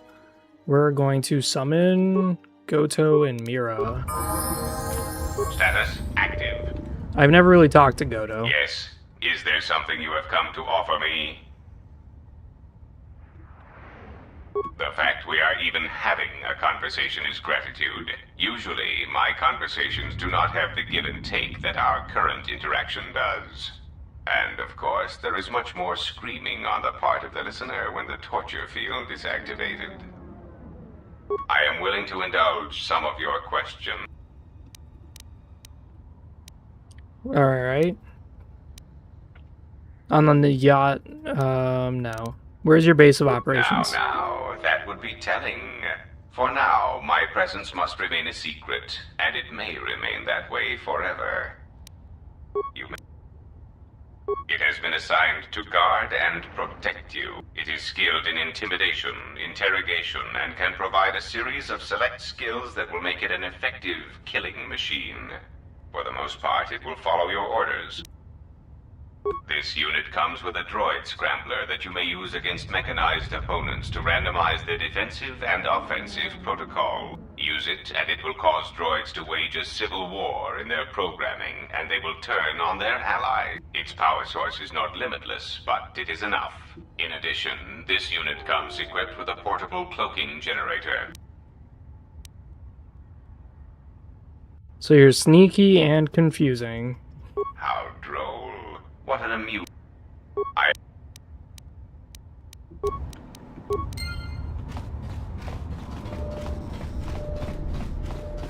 Yeah, I don't really care for it. Unnecessary observation. Targets acquired. Annoy. Rest. Optimal ratio achieved. Systems failing, Master. Systems failing, Master. 91 damage. God damn.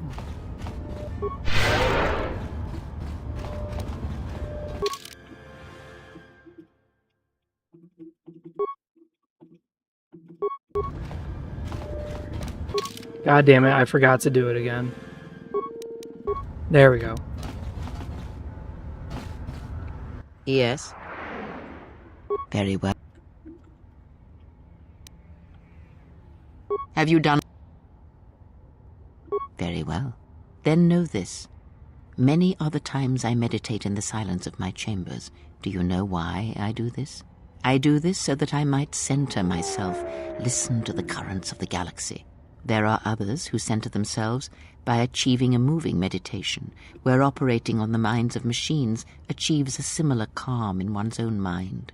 Skill does not always draw from the Force, but it is a measure of power nonetheless. It can grant knowledge, help steady oneself when one's thoughts are in chaos, or grant enlightenment. Much can be achieved without the Force, as you know. Life continues, persists, and may be helped or harmed as a result. Now I am tired. Yes. Very well. Now is not the time to and for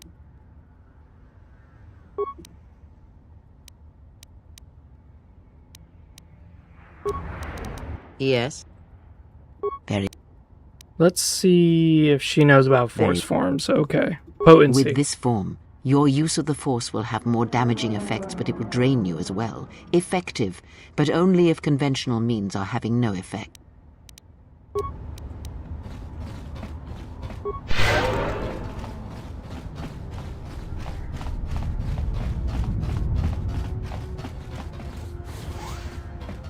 Do I have Juma juice? I do not.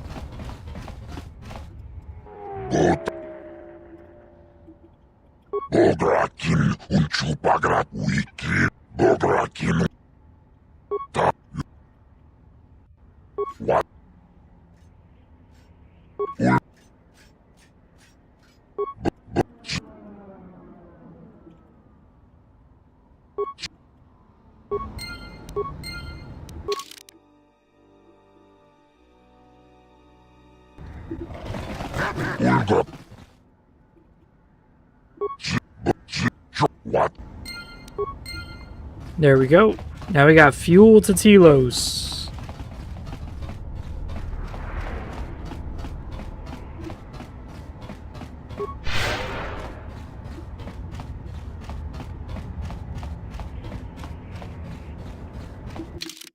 We can talk to Fasa for a reward, because we didn't do that yet. You help a So he gives the ceremonial bowcaster. We can also recycle it, obviously. One of the ways I got the Darth Malak armor is through doing this. Trandoshan double blade. Are you kidding me? 6 to 20. But it can be upgraded. Yeah, we're not going to do that. What I recommend is obviously you level up and then you come back to Fasa because he gives leveled gear. So you can go fuck off and go do something and then come back to Fasa and he'll give you this crazy fucking shit. Crazy gear.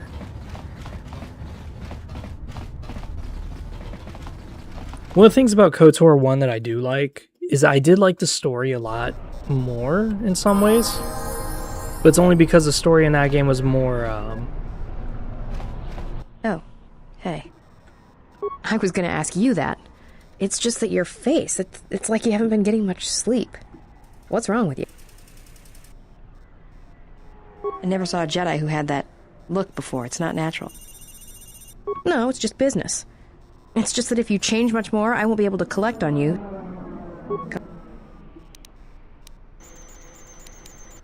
I've killed people. all life is connected, and Malachor proved it. You know what the loss of family means, even to your targets. Oh, do I? Is that it? How you could ever possibly hope to... Jedi don't have family. I know what happened at Malachor 5, and I know the Jedi didn't care about life. You're right, and I'll gladly slaughter Mandalorians again. Get away from me. The next time you come... What do you want?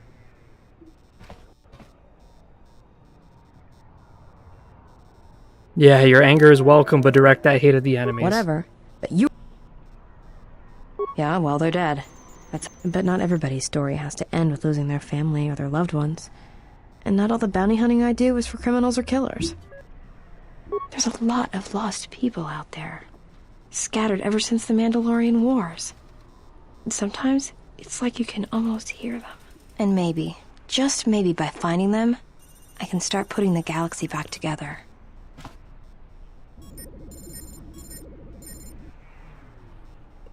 There was only survival and pain, but they can give strength, as they That's did what for I'd you. wondered. Maybe surviving was what was important. Maybe I would have been to someone different, someone weaker. Hanhar kept calling me prey. Maybe surviving isn't enough. You need... There is truth and strength and hatred in little else. Maybe. I don't even know why I'm telling you this. But you're not getting anything... Shoot.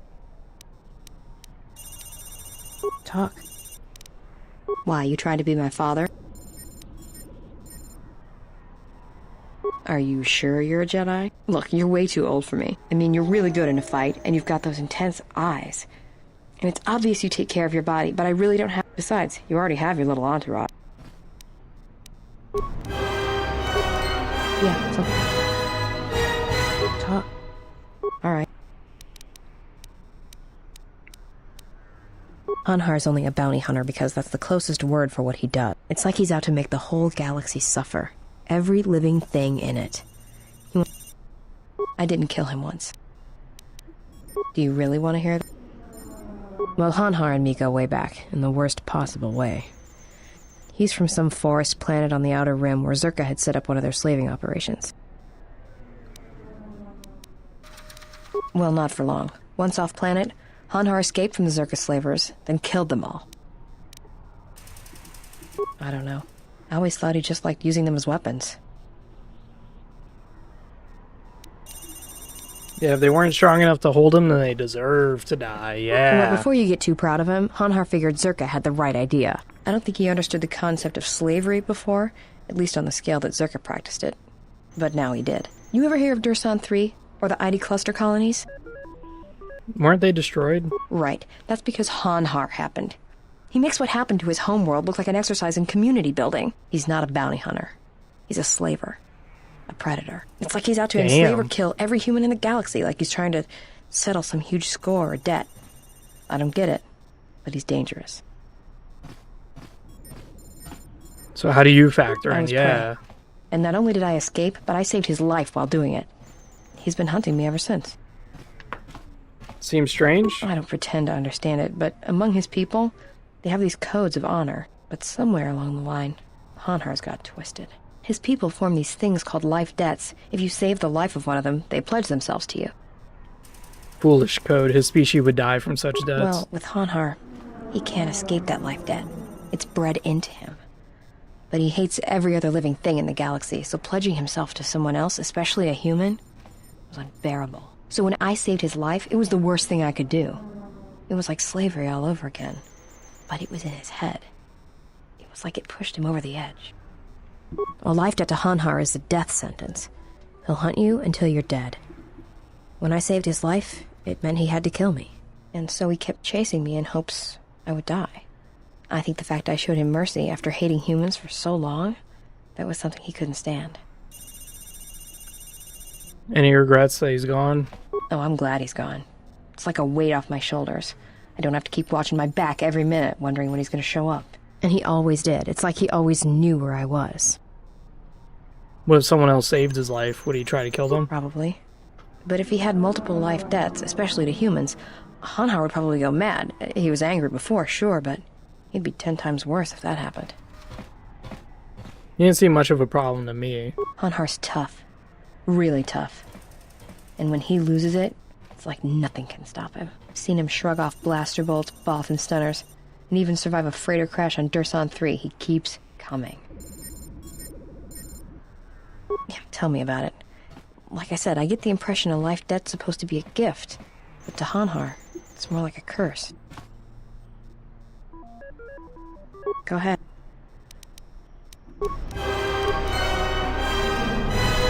Alright, so now when we get Mira onto the ship, she's gonna... Unnecessary.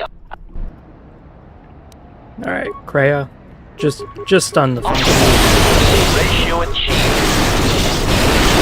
Spelling master. Spelling master. Spelling master.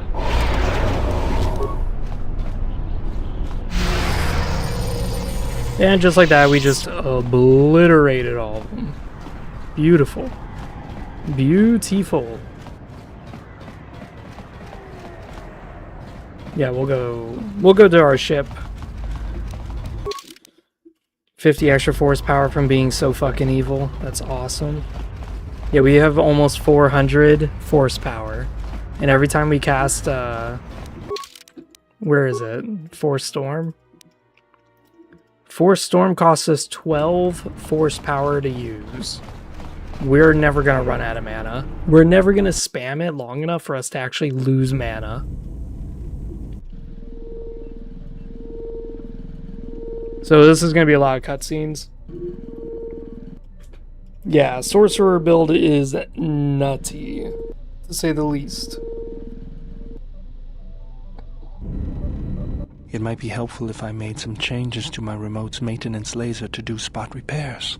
That would be a welcome improvement. My combat effectiveness could be better sustained, providing an advantageous arrangement. And my miniature counterpart would finally be able to pull his weight in a fight. Just be happy we have we have room for 2 floating spheres. The General was just teasing you. Don't worry. Once I get that laser upgraded, you won't hear another word from KOTOR. Alright then. There. You should be able to do some quick fixes. You won't be able to perform serious repairs, but you should be able to patch up any broken... You know, I think it's time I gave your cutting laser a little boost. It works fine for repairs, but we could use your help in a firefight. Hey... Iridonian, if I might have a moment. What is it, KOTOR? I have spent some time in the presence of your remote, and the upgrades you have performed on him are quite adequate. I am impressed with your work, though less so with your remote itself. What's wrong with my remote? I find his use of resources, energy spent on frivolous things, to be an unsightly waste. But it is obvious you have some skill, however slight, in the upgrading of machines. I want you to provide me with similar upgrades. I should be able to do something. I will see what I can do next time.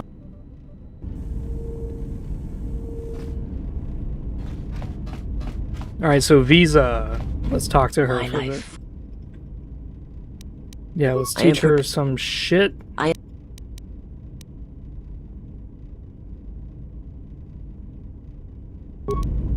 My life. My life. I will. What's interesting about Visa is that she's very submissive, but you can make her into a weapon of hate. You can make it where she like really ends up hating a lot of people. Yeah, let's upgrade you.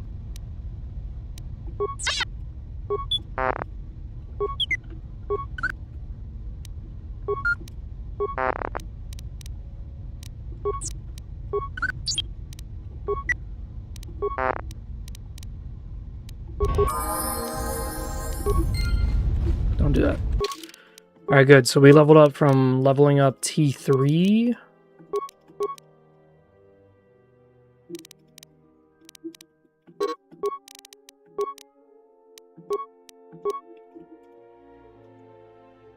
Oh, we got 2 now. Okay, so we can do kill and we can do force.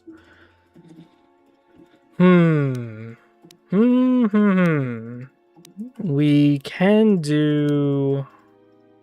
That's universal. This is a dark side ability, which is drain force. Great.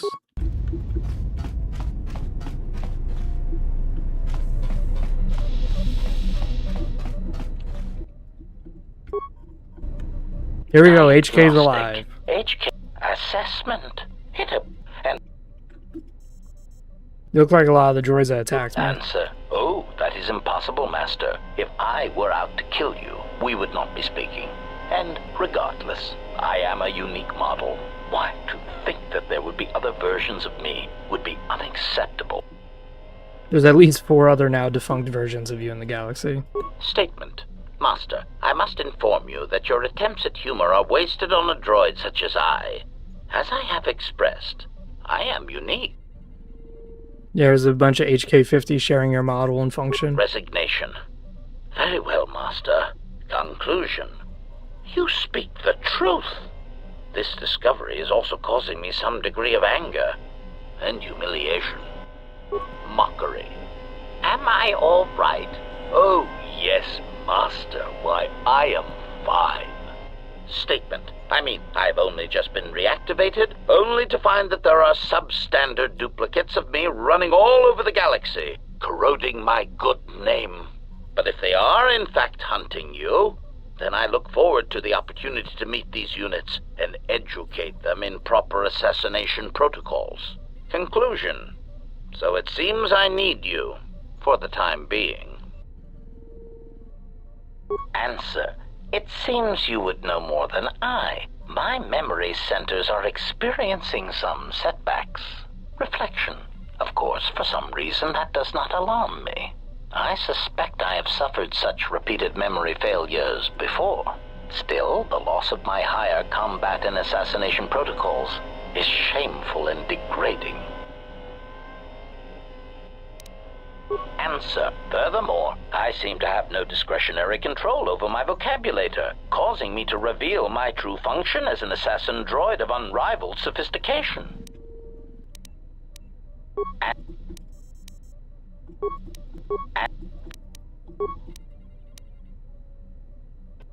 And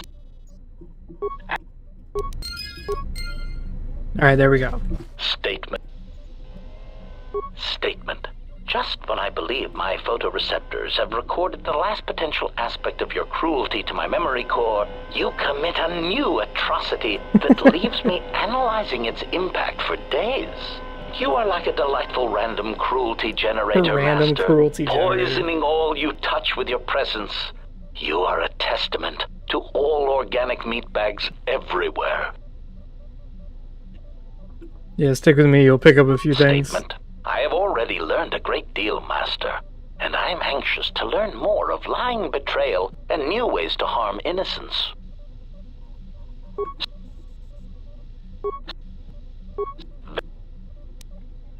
Alright, let's talk about the other HQ units.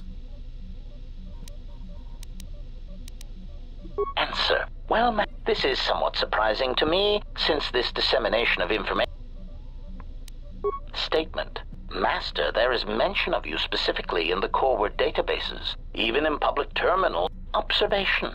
I was led to believe that this information concerning Jedi was not for public consumption.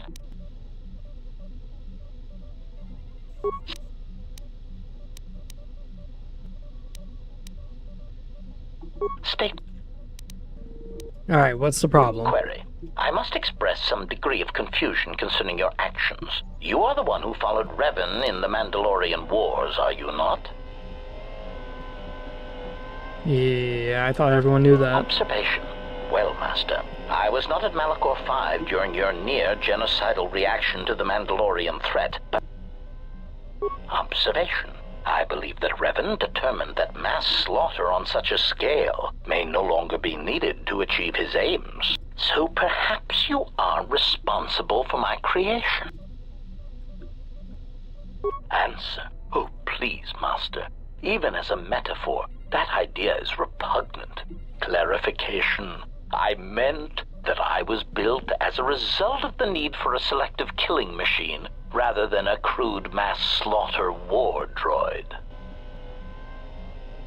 Answer. No, Master. Answer.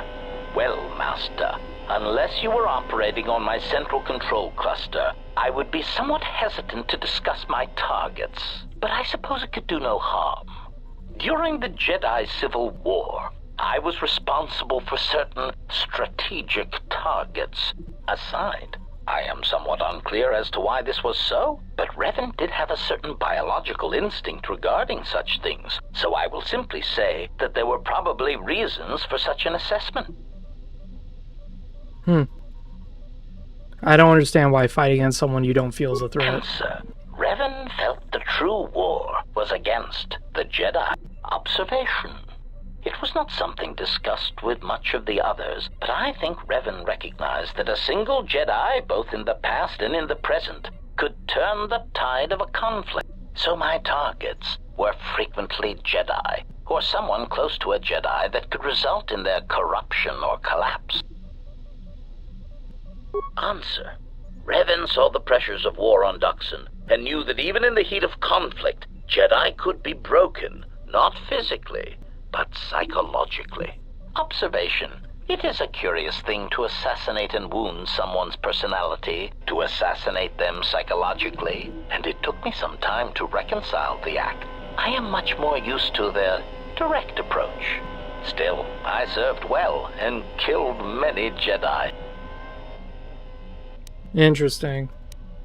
If I need to kill a Jedi, how'd I do it? Request. First, Master, I would appreciate it if Jedi need to be killed, that you permit me to kill those annoying pseudo-pacifists for you. The best advice ever. But if you are determined to do it yourself, then there are many techniques I would suggest.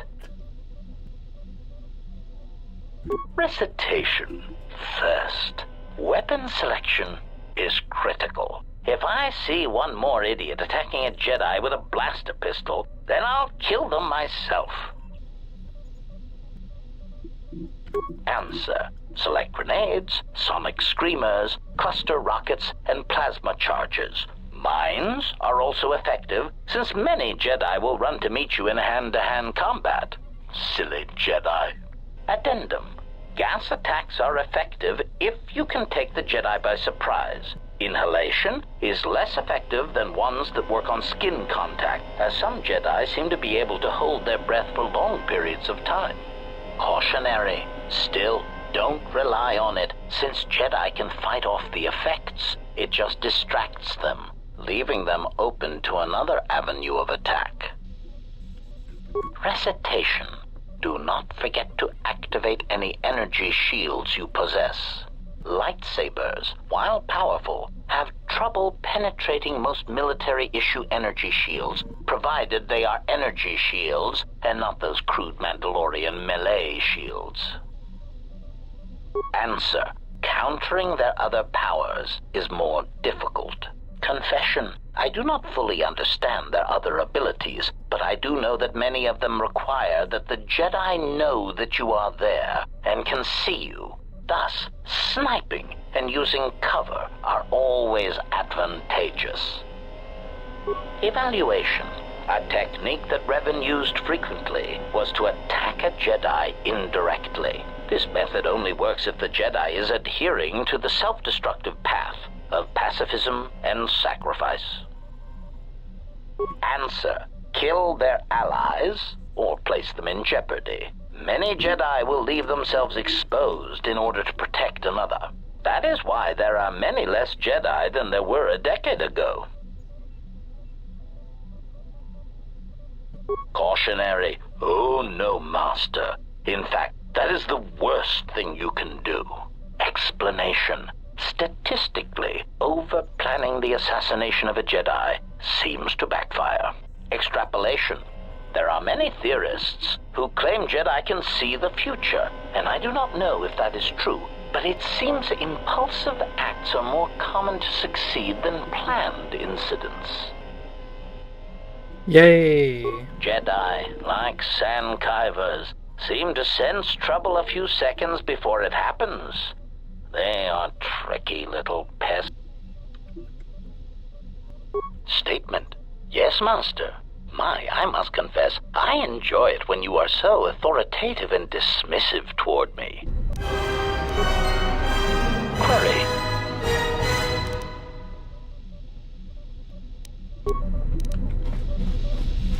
So with that, we now have HK-47, and we are going to use him. We're going to use him a lot, actually. I heard you making friends with the bounty hunter. I don't blame you. She's a scrapper. You don't survive on Nar Shadaa for very long if you aren't. I've known people like her, maybe without the rocket launchers, but sort of the same. Maybe without the plunging neckline and the boots. I wouldn't let anything she says bother you. It's a wonder you cracked her attitude at all. She's cold as the ship's hull. So we're going to talk to Kreia, because I think... Oh yeah, we're going to talk to Handmaiden first. Handmaiden's going to want to kick our ass. She likes to fight, so we got to fight her. Yes? I think you are ready for the final tier I wish to teach. For this, you may use any melee weapon and any shields you possess. So, shields and melee weapons. We shall be...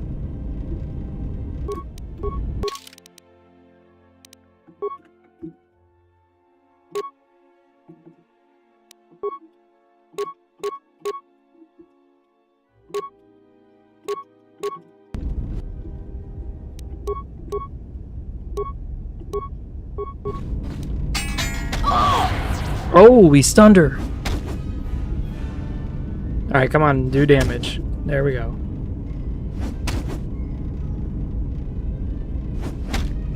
This will teach you. Whew. She just did 43 damage.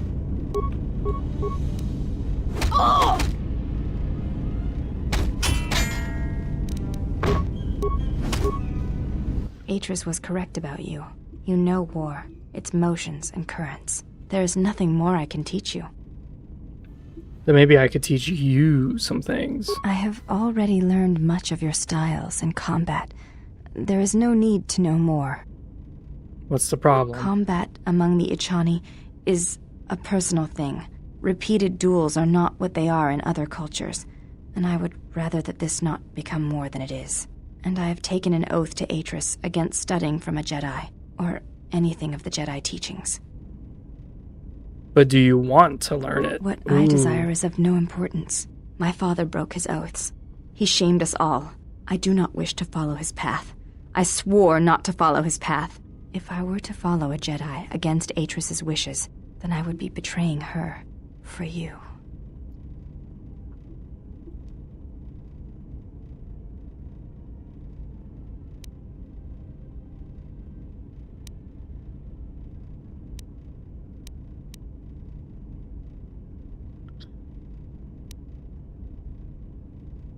If you do not do what you want, then you betray yourself. Yeah. This is a difficult thing for me to say, but I ask that you be silent as I tell you this. It is my desire to learn from you what you can teach me of battle. I have already learned much in our duels, but with every battle, I wish to know more of you. Your stance, your movements, I can sense shades of meaning and an echo of something I have yet to experience. Atris said that you were the only Jedi to have survived the Mandalorian Wars, that you had stared into the heart of war and only turned away because you were forced to. I do not believe her. I believe that you made a choice, as my father did, and that is important to me, more than you know. And you are important to me more than you know. I will accept whatever you wish to teach me, though it breaks my oath to Atris. Have you thought about your heritage? I have thought about what you have said, of my mother, of my bloodline. Oh, she's getting evil. There is something She's starting to have, like, veins on her. And so it ends. I want you to teach me to wield the Force as my mother did, to fight those that would threaten us, and end them. Yeah.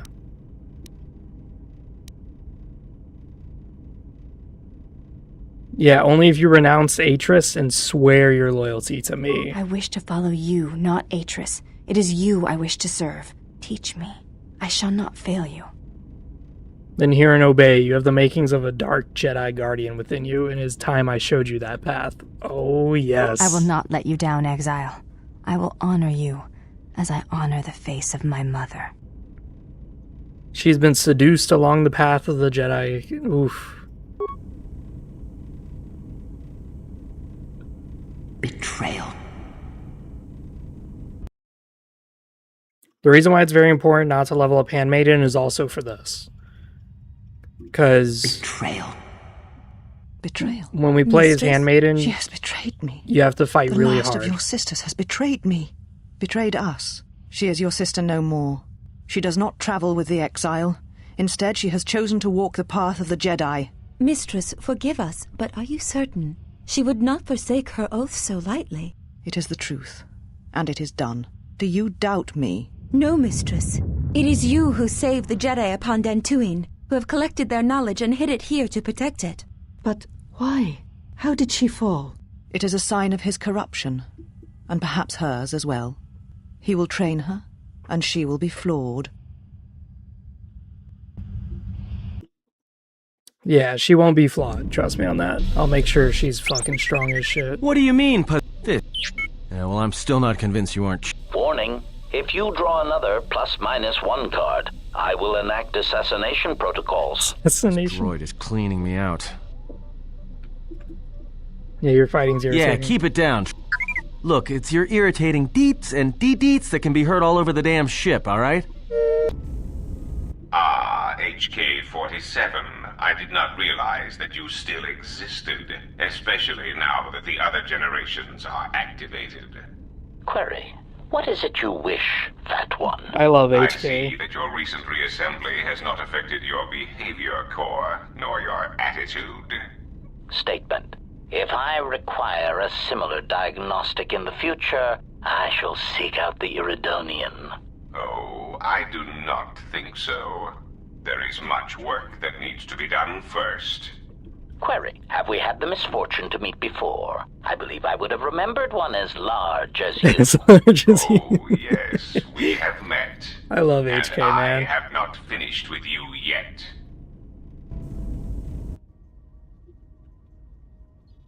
HK's got a lot of dialogue. Statement. My memory core has suffered some damage. Statement. Yet somehow, a gap in my circuits makes me feel as if I should remember you. Statement. This is all the more important since during my routine inspection of all potential escape routes from this vessel, I made an interesting discovery. Observation. The navicomputer is voice-locked. As a consequence, you are now responsible for course corrections and astrogation. Statement. That is indeed a great burden. It also raises many questions. Query. Why would someone lock the navicomputer? Answer. Presumably to hide where one has been. Statement. I believe you've been somewhere. Somewhere you wish to keep hidden.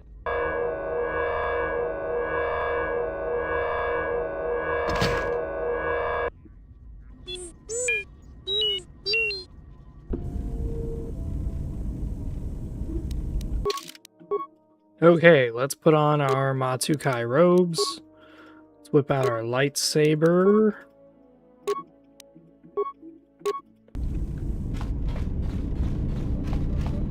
Query.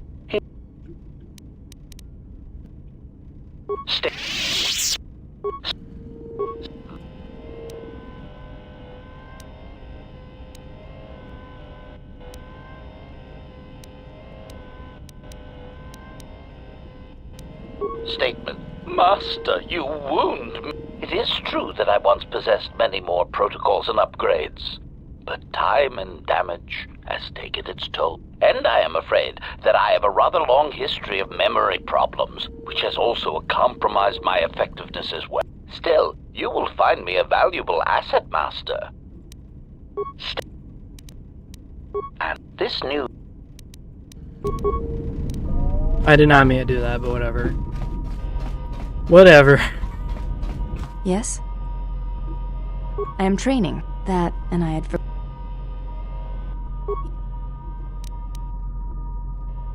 Before entering Atris, it is not important. My title... We all have value in our... When importance is placed on the... Nothing I do not know. I'm... Yes? There is no... It is the way of... Ichani battles are fought... You are all... You may have...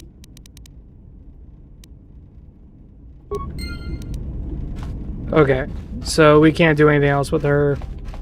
Let's talk to Kreia. She's gonna give us some shit for training Handmaiden. Yes. Have... Never mind. So we're gonna go to Telos real quick to get money. I think I have... But by us traveling to Telos, Mira will now be able to become a Jedi as well. And we can also level up Handmaiden while we're at it. Handmaiden has not been touched for a very long time. Has there been any sign of the ship? No, mistress, nor any word of our sister. We do not know where they travel now. The freighter.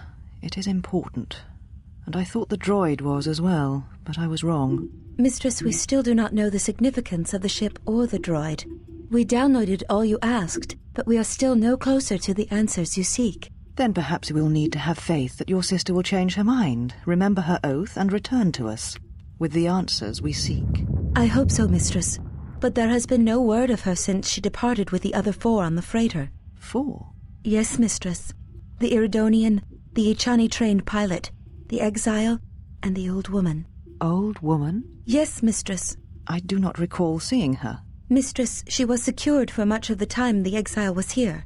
At other times you were meditating, and we did not wish to disturb you. Mistress, is there something wrong? I am tired. I sometimes feel as if things are collapsing all around us. It is just at the edge of perceptions, waiting. I fear things will collapse before our enemies reveal themselves.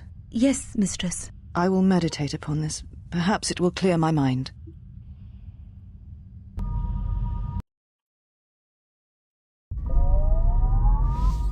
I don't understand why you won't let me take a look. Statement. I've had quite enough tampering at the hands of unskilled meatbags such as yourself. I'm not eager to submit to this treatment now or in the future. Unskilled meatbag? I'll show you unskilled. Appeasement. I did not mean to imply that you were an unskilled meatbag, as incapable of performing rudimentary repairs as holding a hydrospanner. It is only that I am quite particular with my repairs. Perhaps, when I am more confident in your abilities, I will allow you to examine my internal components. If you've got some time, I'd like to see what I can upgrade for you. Yes, I do have a few moments to spare. He helps me out with repairs. I have to say, you...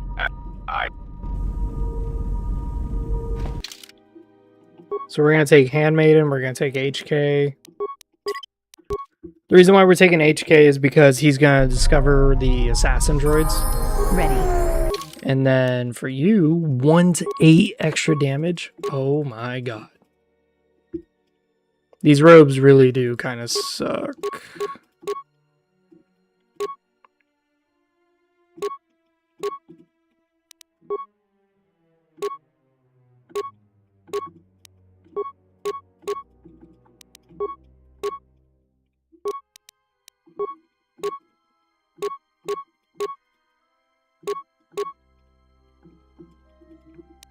Six to 18. Yeah, let's just level her up a bit. So she goes treat injury. That's perfect. Now, Handmaiden has pretty bad stats except for her charisma, which is like 16 if you wear her robes.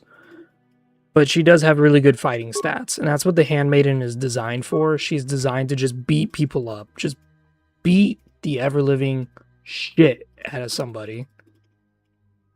And I'm all for it. I support it. I think she needs to do it more often, if anything. Yeah, let's not take that. Let's instead take... Yep, conditioning. She already has power attack. Oh my god. Alright.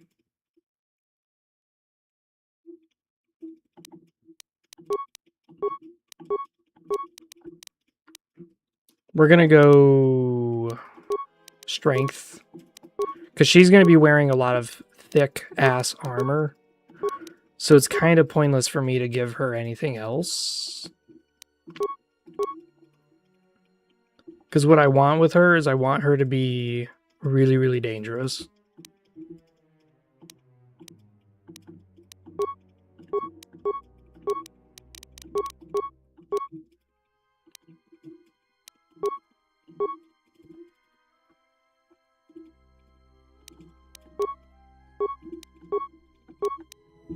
She can use Force Scream while she's in power armor. So that's one of the reasons why I'm taking it. See, restricted by armor. Yeah, can't use it. Restricted by armor as well. Can't use it. A lot of light side abilities are restricted by armor, so you're kind of stuck in a pickle. Chani Strike. Great. Oh. That's not what I meant.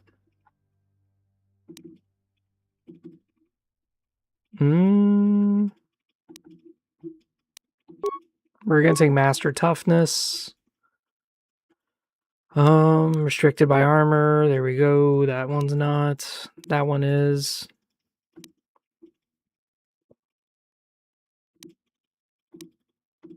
Somehow Stun Droid is not restricted by armor. I don't know why. I don't know how that makes sense, but sure, dog. Whatever you say, man.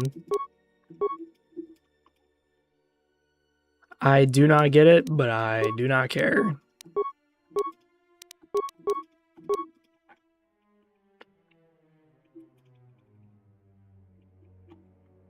Alright, so she's already got the 2 weapons fighting. I do like Flurry. Flurry is insane.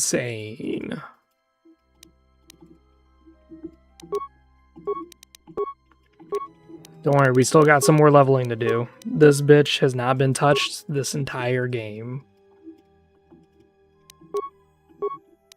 Kind of crazy on how if you go like an armored playthrough, you're kind of better off going as like a good guy instead of a bad guy.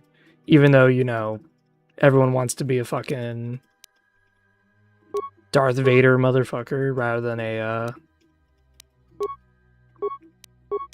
light-sided warrior kind of playthrough. We're also going to try level up Handmaiden's constitution so she has implants to really supplement her build.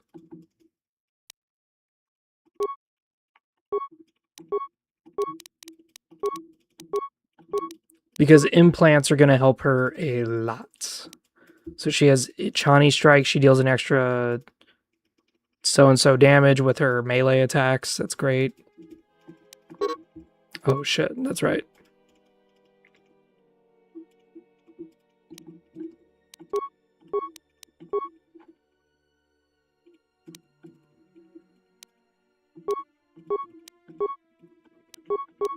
Master Force Jump. Oh my god.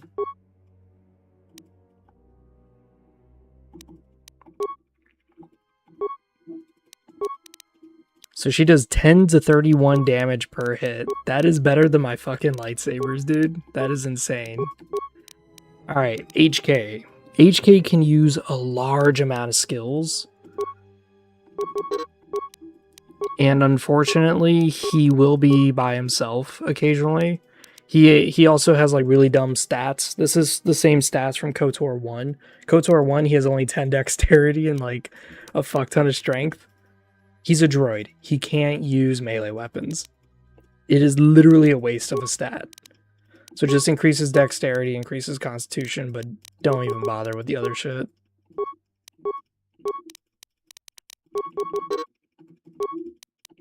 I'm increasing his security because I will have to play as HK, so it's kind of like I rather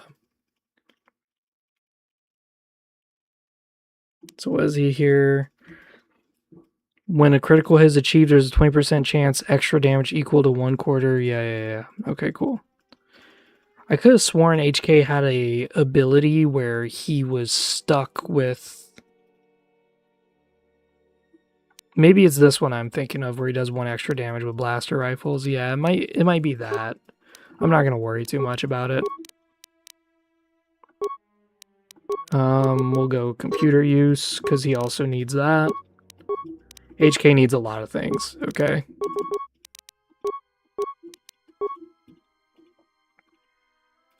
Now, in KOTOR 1, going blaster rifles was better. KOTOR 2, blaster pistols are infinitely better. So we're going to go blaster pistols. There we go.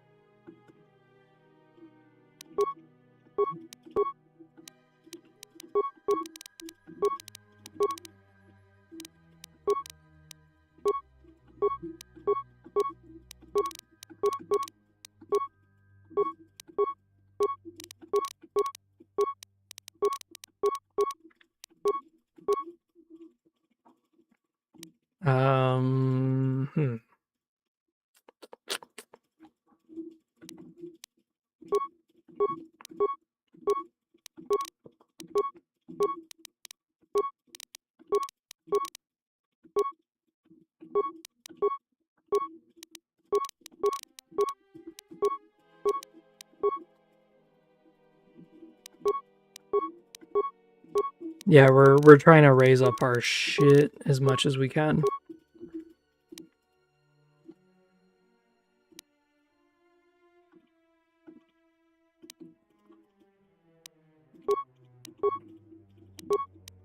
Okay.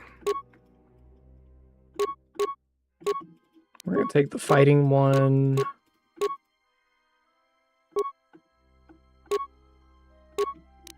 Parabolic. Double parabolics. Hell yeah.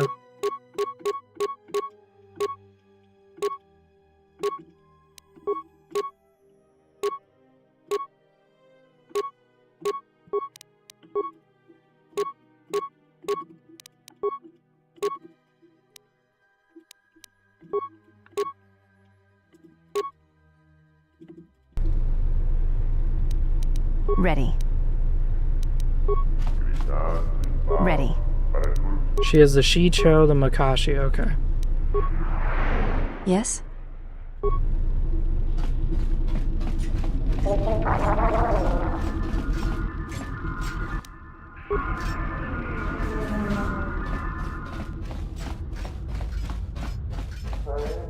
Oh, that's right. We already did this. Yeah, we already killed the HK units that were here. That's great. So we're going to go talk to the Telos captain, tell him about that. We're going to go to our stripper and collect the money.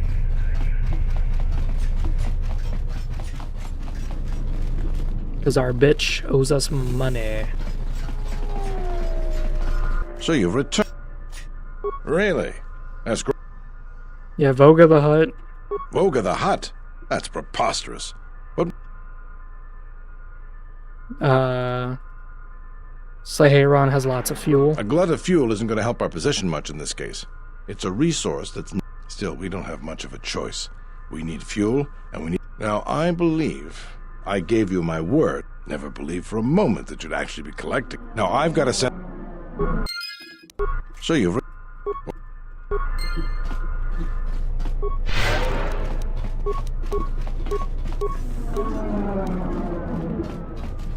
Alright, so one of the things that's really cool about being a Sith Marauder is that Sith Marauders have, they have this spell called Fury, and Fury is actually able to be used through armor.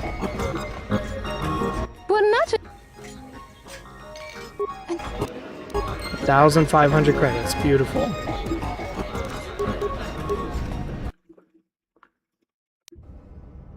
Alright, so we're gonna do Dantoine.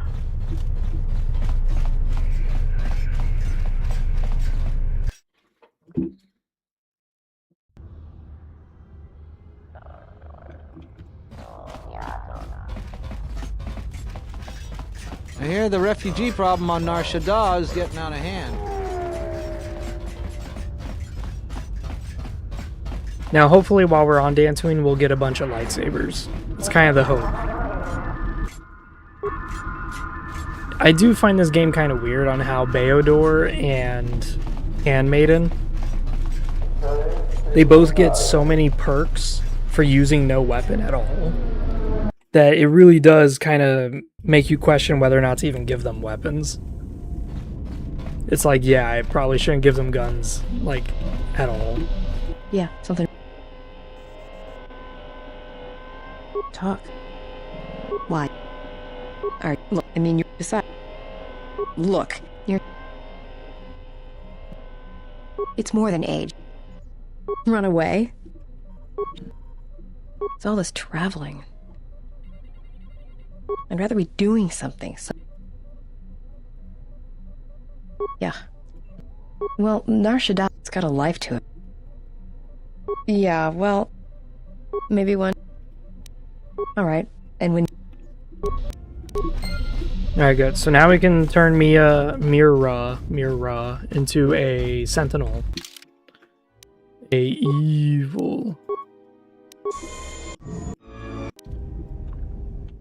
Alright, now we're back on Nar Shadaa. We're gonna go tell Mira.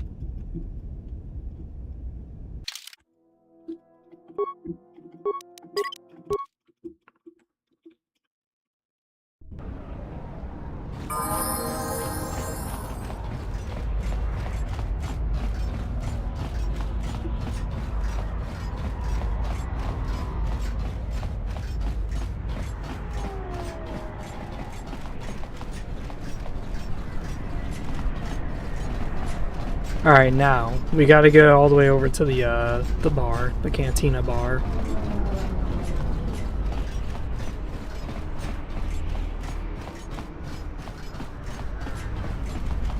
What's wrong, Wade? This is the place. Close your eyes. I want you to hear Nar Shadaa.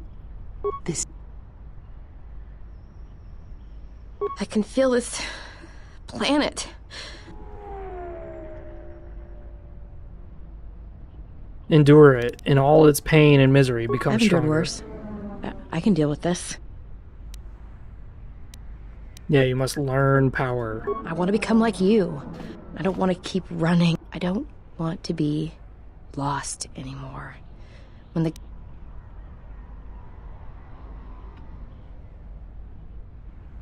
Yes, obey me in all things. I shall show I'm you ready. that power.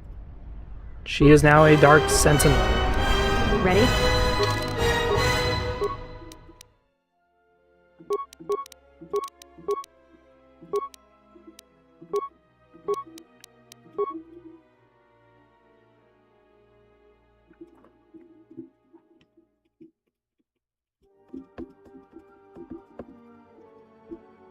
God, Mira, your stats are all over the fucking place.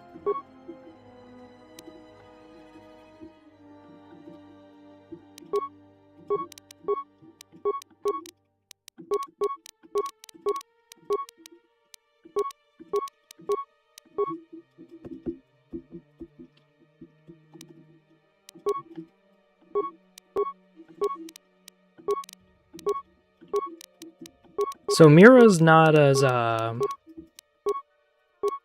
as crazy as some of the other characters we have in our roster. It's kind of why I don't really care for her as much, but I do like her as a support. I like her when she's with other companions, especially on Duxon, because I feel like she really augments the party. But with my character, I usually never use her, because her average stats really don't help me when most of my character builds are like very single-faceted. A lot of my character builds are like meant for one thing and one thing only. Either they're killing everybody or they have incredible powers. Either way, she is gonna be useless to me.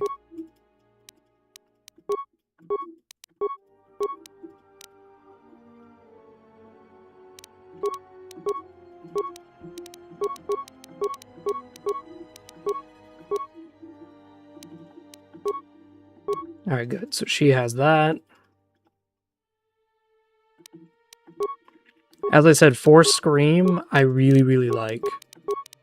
If you don't have Force Scream as a Darksider, what are you doing? Because Force Scream debuffs enemies.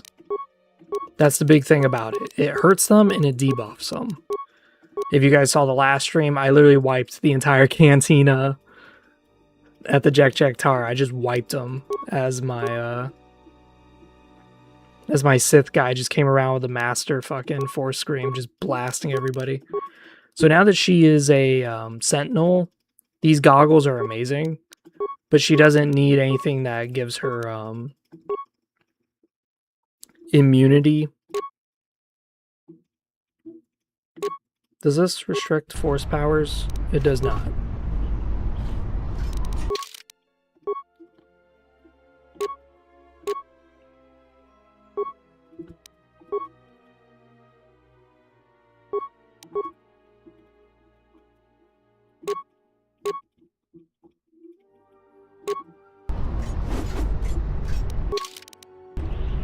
Alright, good.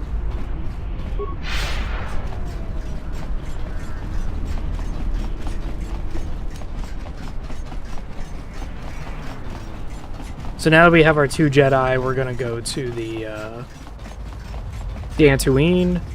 We're going to rock HK-47 and I think Handmaiden, because we don't really need any skills right about now.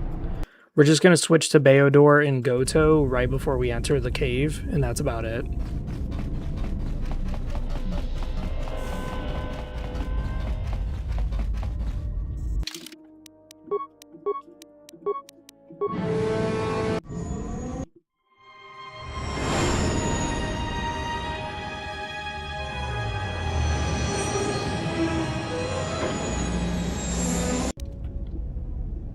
Now, hopefully we're going to get some lightsabers. That's what we're going to be needing.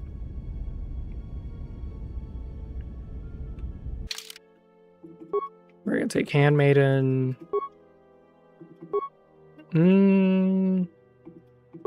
Yeah, let's just take him. Fuck it. Because we don't need any skill checks on Dantooine. There's not really many. You'll find little welcome here, Jedi. For your own good, I recommend you speak to Administrator Adari, quickly finish your business in Kunda, and go. Yes, Force Persuade. You will answer my questions. I will answer your... Who is Administrator Adari? She was the agricultural administrator of Dantooine. After the Sith attack, she kept us together. Without her, the only thing you'd see around here are mercenaries. Why are there so many mercenaries We had here? problems with Mandalorian mercenaries even before the Jedi Civil War.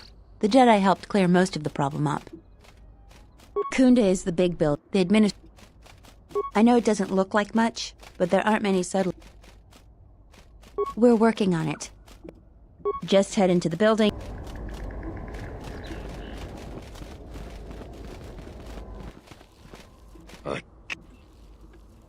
If you warn others, I'll destroy I'm sorry, you. Master Jedi. I can't take the chance you'll betray me. Die, worm. Yeah, choke to death. Their stance was unthreatening. I do not understand why we attacked.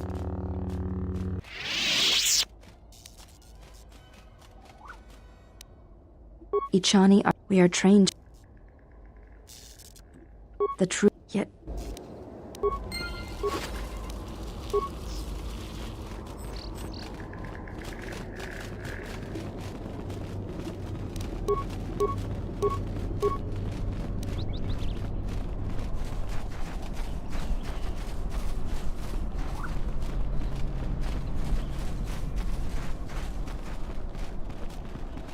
Charanana Gundoso.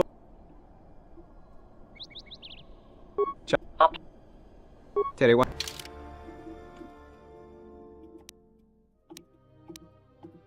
Ooh, Intelligence 2, Computer Use 5. That's actually really good. Another exchange interface would be nice, but the price is like way too expensive. 12,000 credits. I have like 16,000, dude. I'm not spending that kind of money on that shit. Hell no.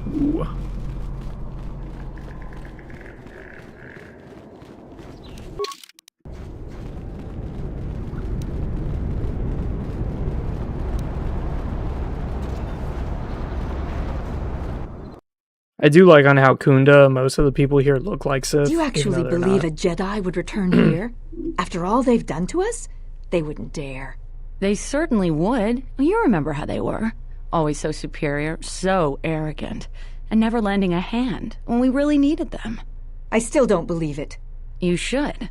My cousin's friend, he used to tend the gardens around the Enclave. He swears he saw a Jedi in Kunda. Could be hiding anywhere. Well, I hope it's true. I hear there's a bounty on them, and we could certainly use the money. Unless somebody beats you to it.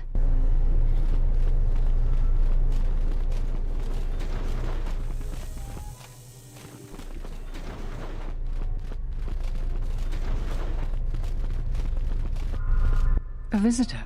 Please, come in. I came in that ship, yes. And unless I'm much mistaken, that's the Ebon Hawk. That vessel has been on Dantooine before. Do you intend to collect the bounty? Of course not. I'm trying to stabilize an entire planet. An exchange bounty, no matter right or wrong. Our settlers blame the Jedi and their hidden enclave for I still maintain... Indeed, I feel I must step carefully here. You are not like other Jedi I have known. You seem darker somehow.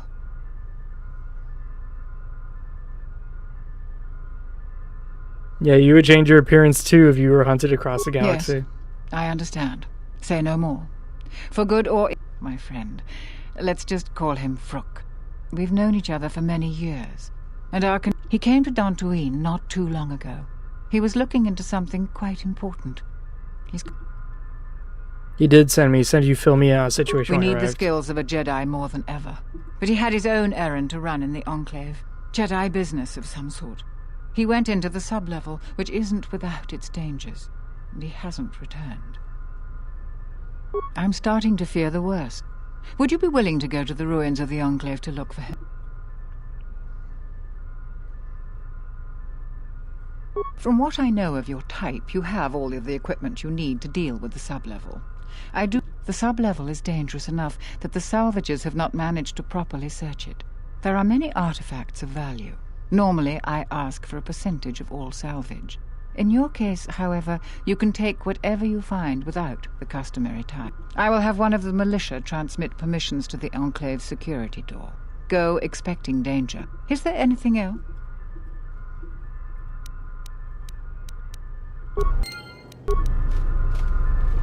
Don't cause any more trouble for Dantoine. We've had enough of it for a lifetime.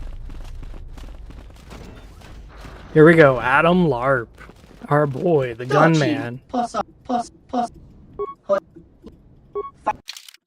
Adam Larp is on a mission. He wants everybody decked out in fucking guns. He loves it. He loves every gun possible. And he thinks that God put him on this earth just to give weapons to everybody. We will buy that crystal. Thank you. That is a very important crystal.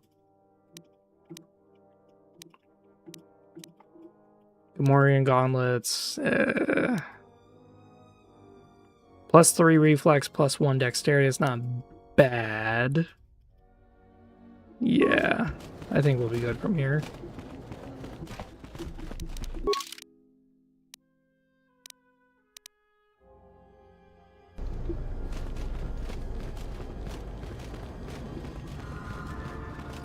I'm the militia captain. There is often opportunity in challenges, if you know how to look for it. I might have something for you. But first, you got any other reason? I'm sure you got questions of your own. I've seen a lot of visitors come. We have a small problem with Kinrath. I'd take care of it myself, but there aren't many people in the militia. We'd lose too many men. We use some... I know their cave is... 2,000. Yeah. I agree with you, but I don't buy... You...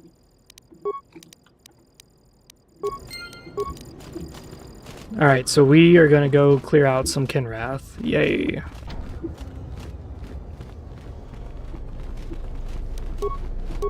By clearing out the Kinrath, we're also going to get one of the most important lightsaber crystals in the goddamn game.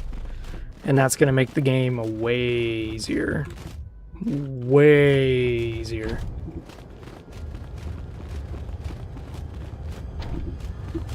Like, this lightsaber crystal is literally the best one in the game. And it does, in fact, buff the shit out of your stats. Like, way above your stat limit. Your luck is not of the no. Many of the weak are skilled in... I am done.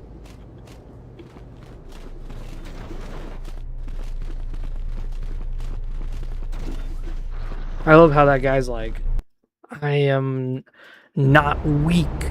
But then you kill him in like 3 hits.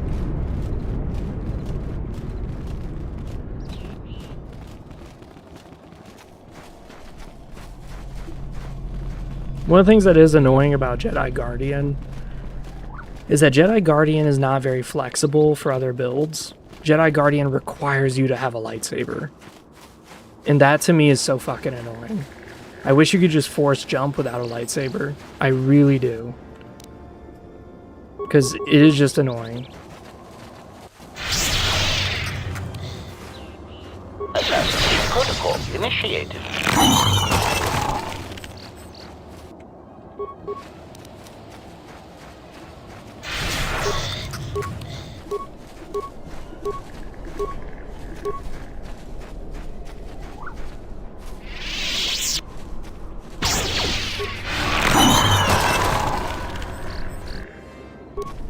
I really love Force Scream.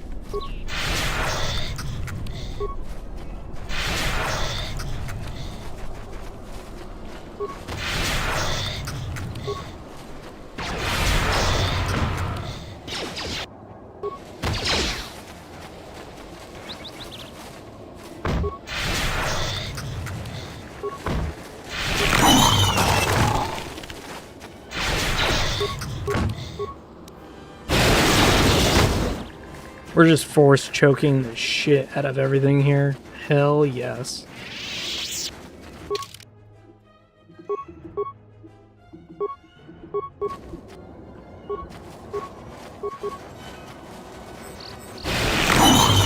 $94 damage, yes. What? You shouldn't sneak up. They're danger. The West, mostly that. A couple with. I don't.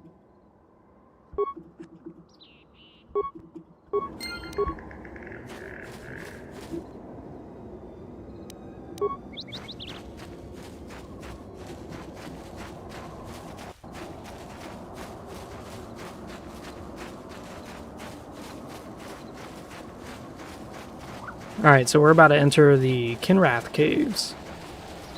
So what we're going to do here is we're going to load up Beodor and Goto, because these two guys combined give you a very interesting interaction with the dude who wants the atmosphere sensors. And all we gotta do is just pick up the atmosphere sensors and then go right back out. That's all we gotta do.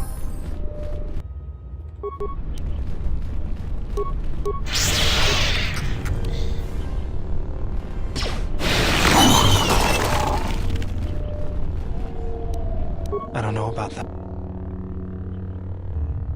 They are vitally important pieces of equipment.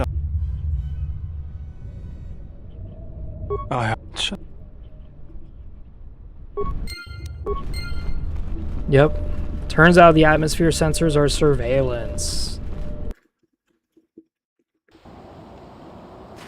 Now there's a number of things you can do with these surveillance things. You can actually do a quest that's honestly pointless. It really is. Where you can overthrow Zeron as the leader of the militia by saying he's instigating the mercenaries. But then, if you do that, he just gets re-put back into place once the main quest kind of goes on. That's great news. It is worth more to us than... If I may interject, the woman is placing an artificially high value on these goods, which would suggest that their value is significantly higher than we first believed. These goods will be withheld from you unless your offer matches your perceived value for the sensors. Otherwise, I am afraid our business is concluded. Your droid is right. I'll pay you 5,000 credits instead. And just like that.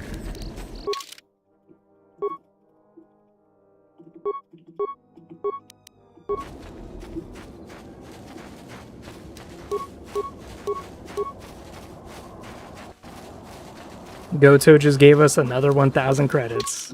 Right now we have 19,900 credits, so we are about to hit 20k, baby. In KOTOR 1, you can easily get like...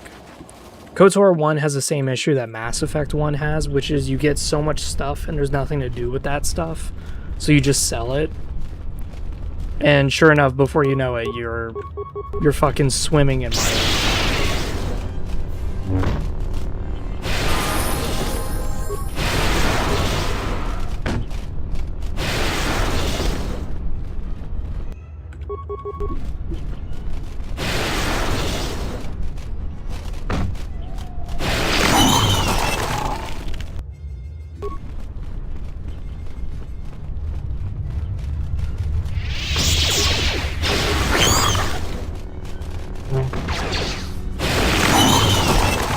There we go.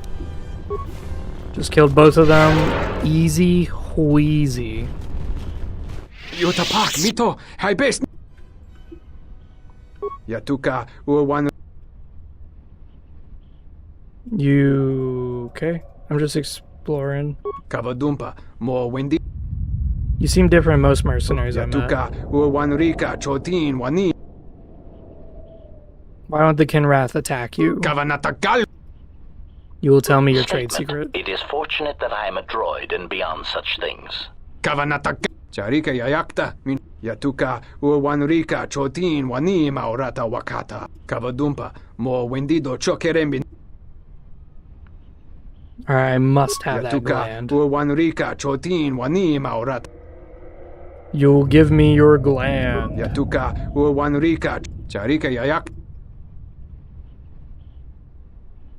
Ha! I hear the Kinrath coming, worm. You better run for it. Yotapak Mito Haibes Nixato.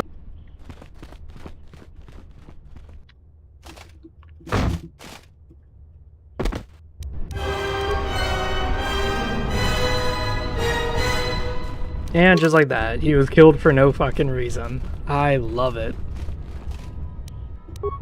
Ichani shield suit. Huh. That was the first time I've seen that item. Oh, okay. That is actually really good.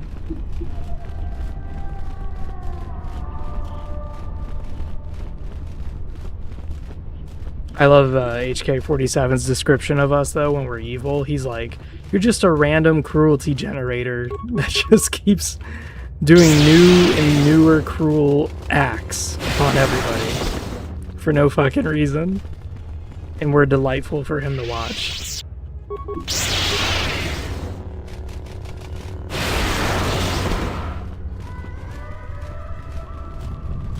We're gonna loot this area.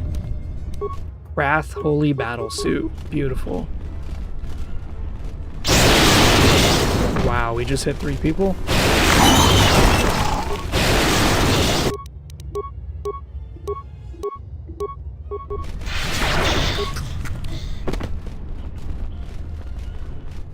Just choked him the fuck out.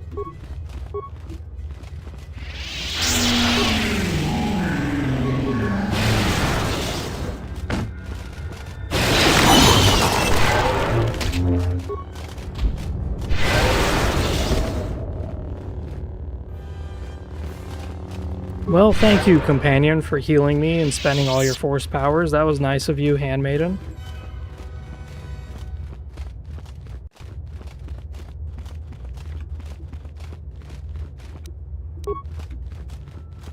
So we got the Krath Holy Battle Suits.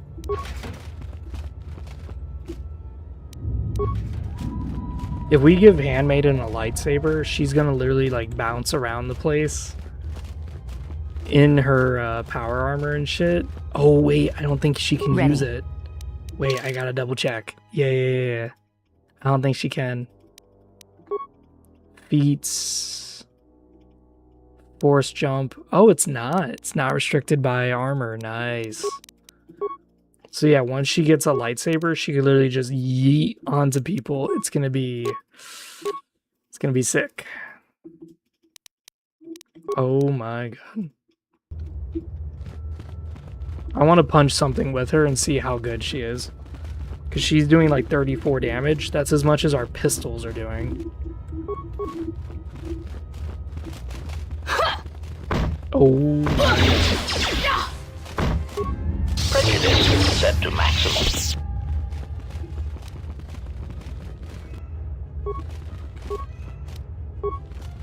Switching to combat Here we go. mode. Boom, 30. Boom, 39.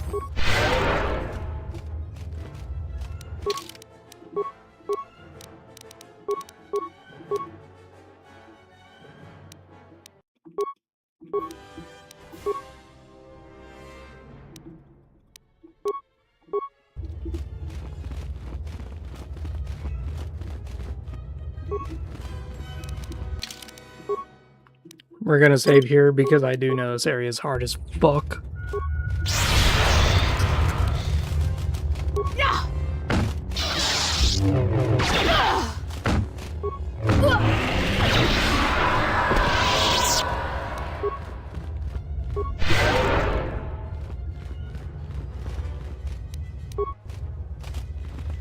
Alright, here we go. Thoughts are disturbed. I can feel them from a great distance, like a shiver running through you. This place affects... Force-sensitive locations such as this perhaps... The...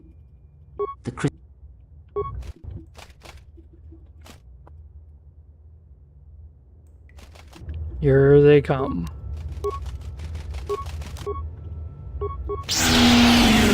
Optimal accuracy ratio achieved. Target acquired. Oh my. Run! Oh my god.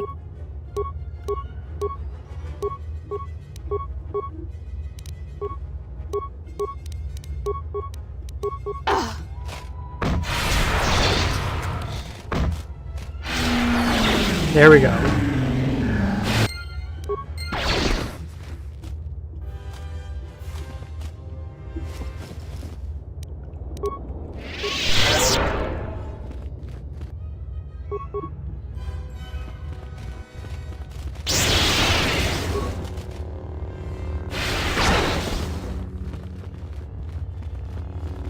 Alright, let's collect these crystals. Let's get that motherfucking mineral. Solari crystal, beautiful. The crystal responds to you.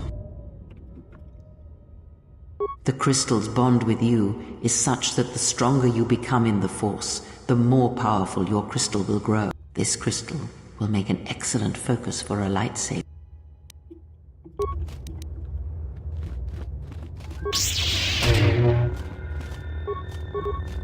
So this crystal, the one that has your name on it,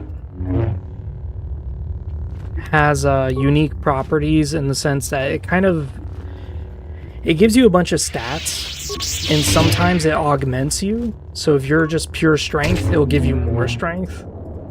Other times it will reinforce you. So if you're pure strength, it may give you dexterity, or it may give you some other capabilities.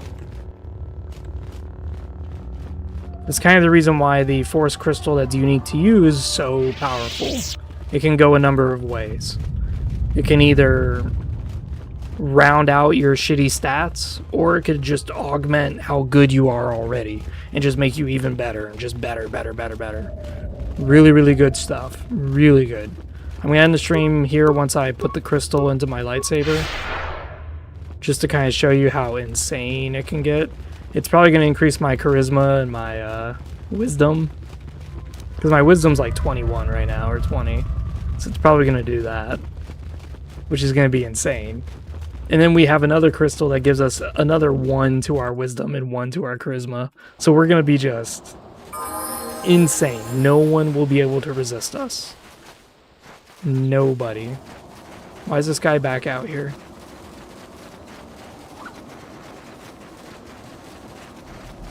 Thanks for helping out the militia.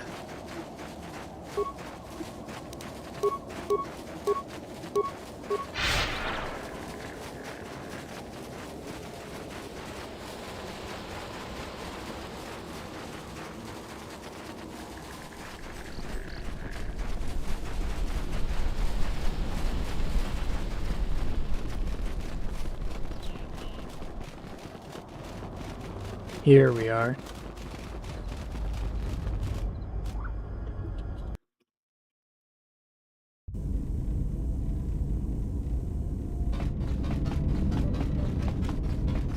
Let's give it to Kreia. Yes. That crystal is bonded to you. Should your power increase, is there some... That should you... is...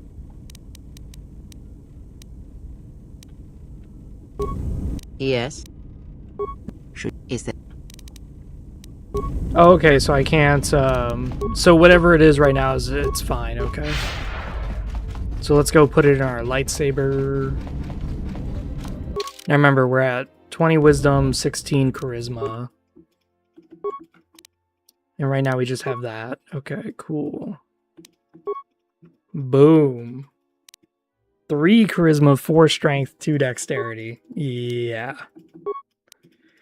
Yeah, I don't know about that one, Chief.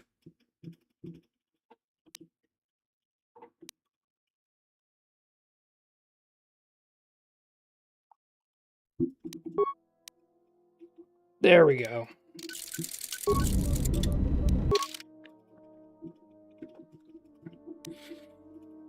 Yep. Now we're better at attacking people.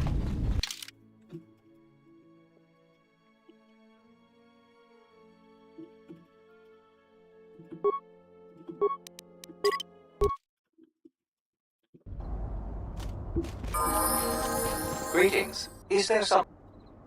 My apologies. Error. May I... Process. Exterior damage analysis. Level 7 impairment. Memory storage overflow.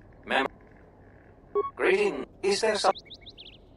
My memory banks recognize you as a Jedi.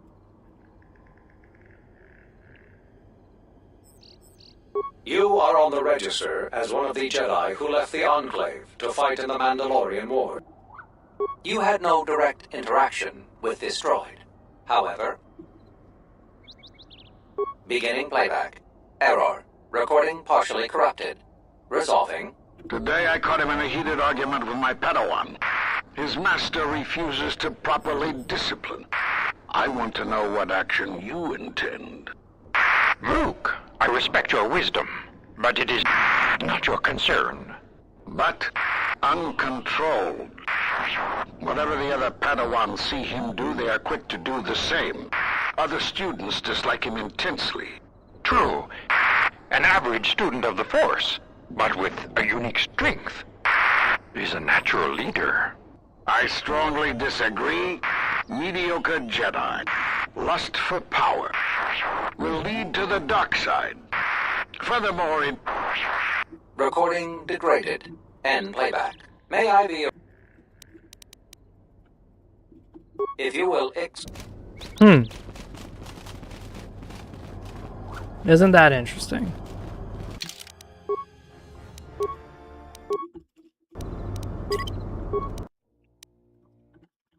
Alright, that's it for me. I'm done for the night. I gotta work on this YouTube video. See you guys later.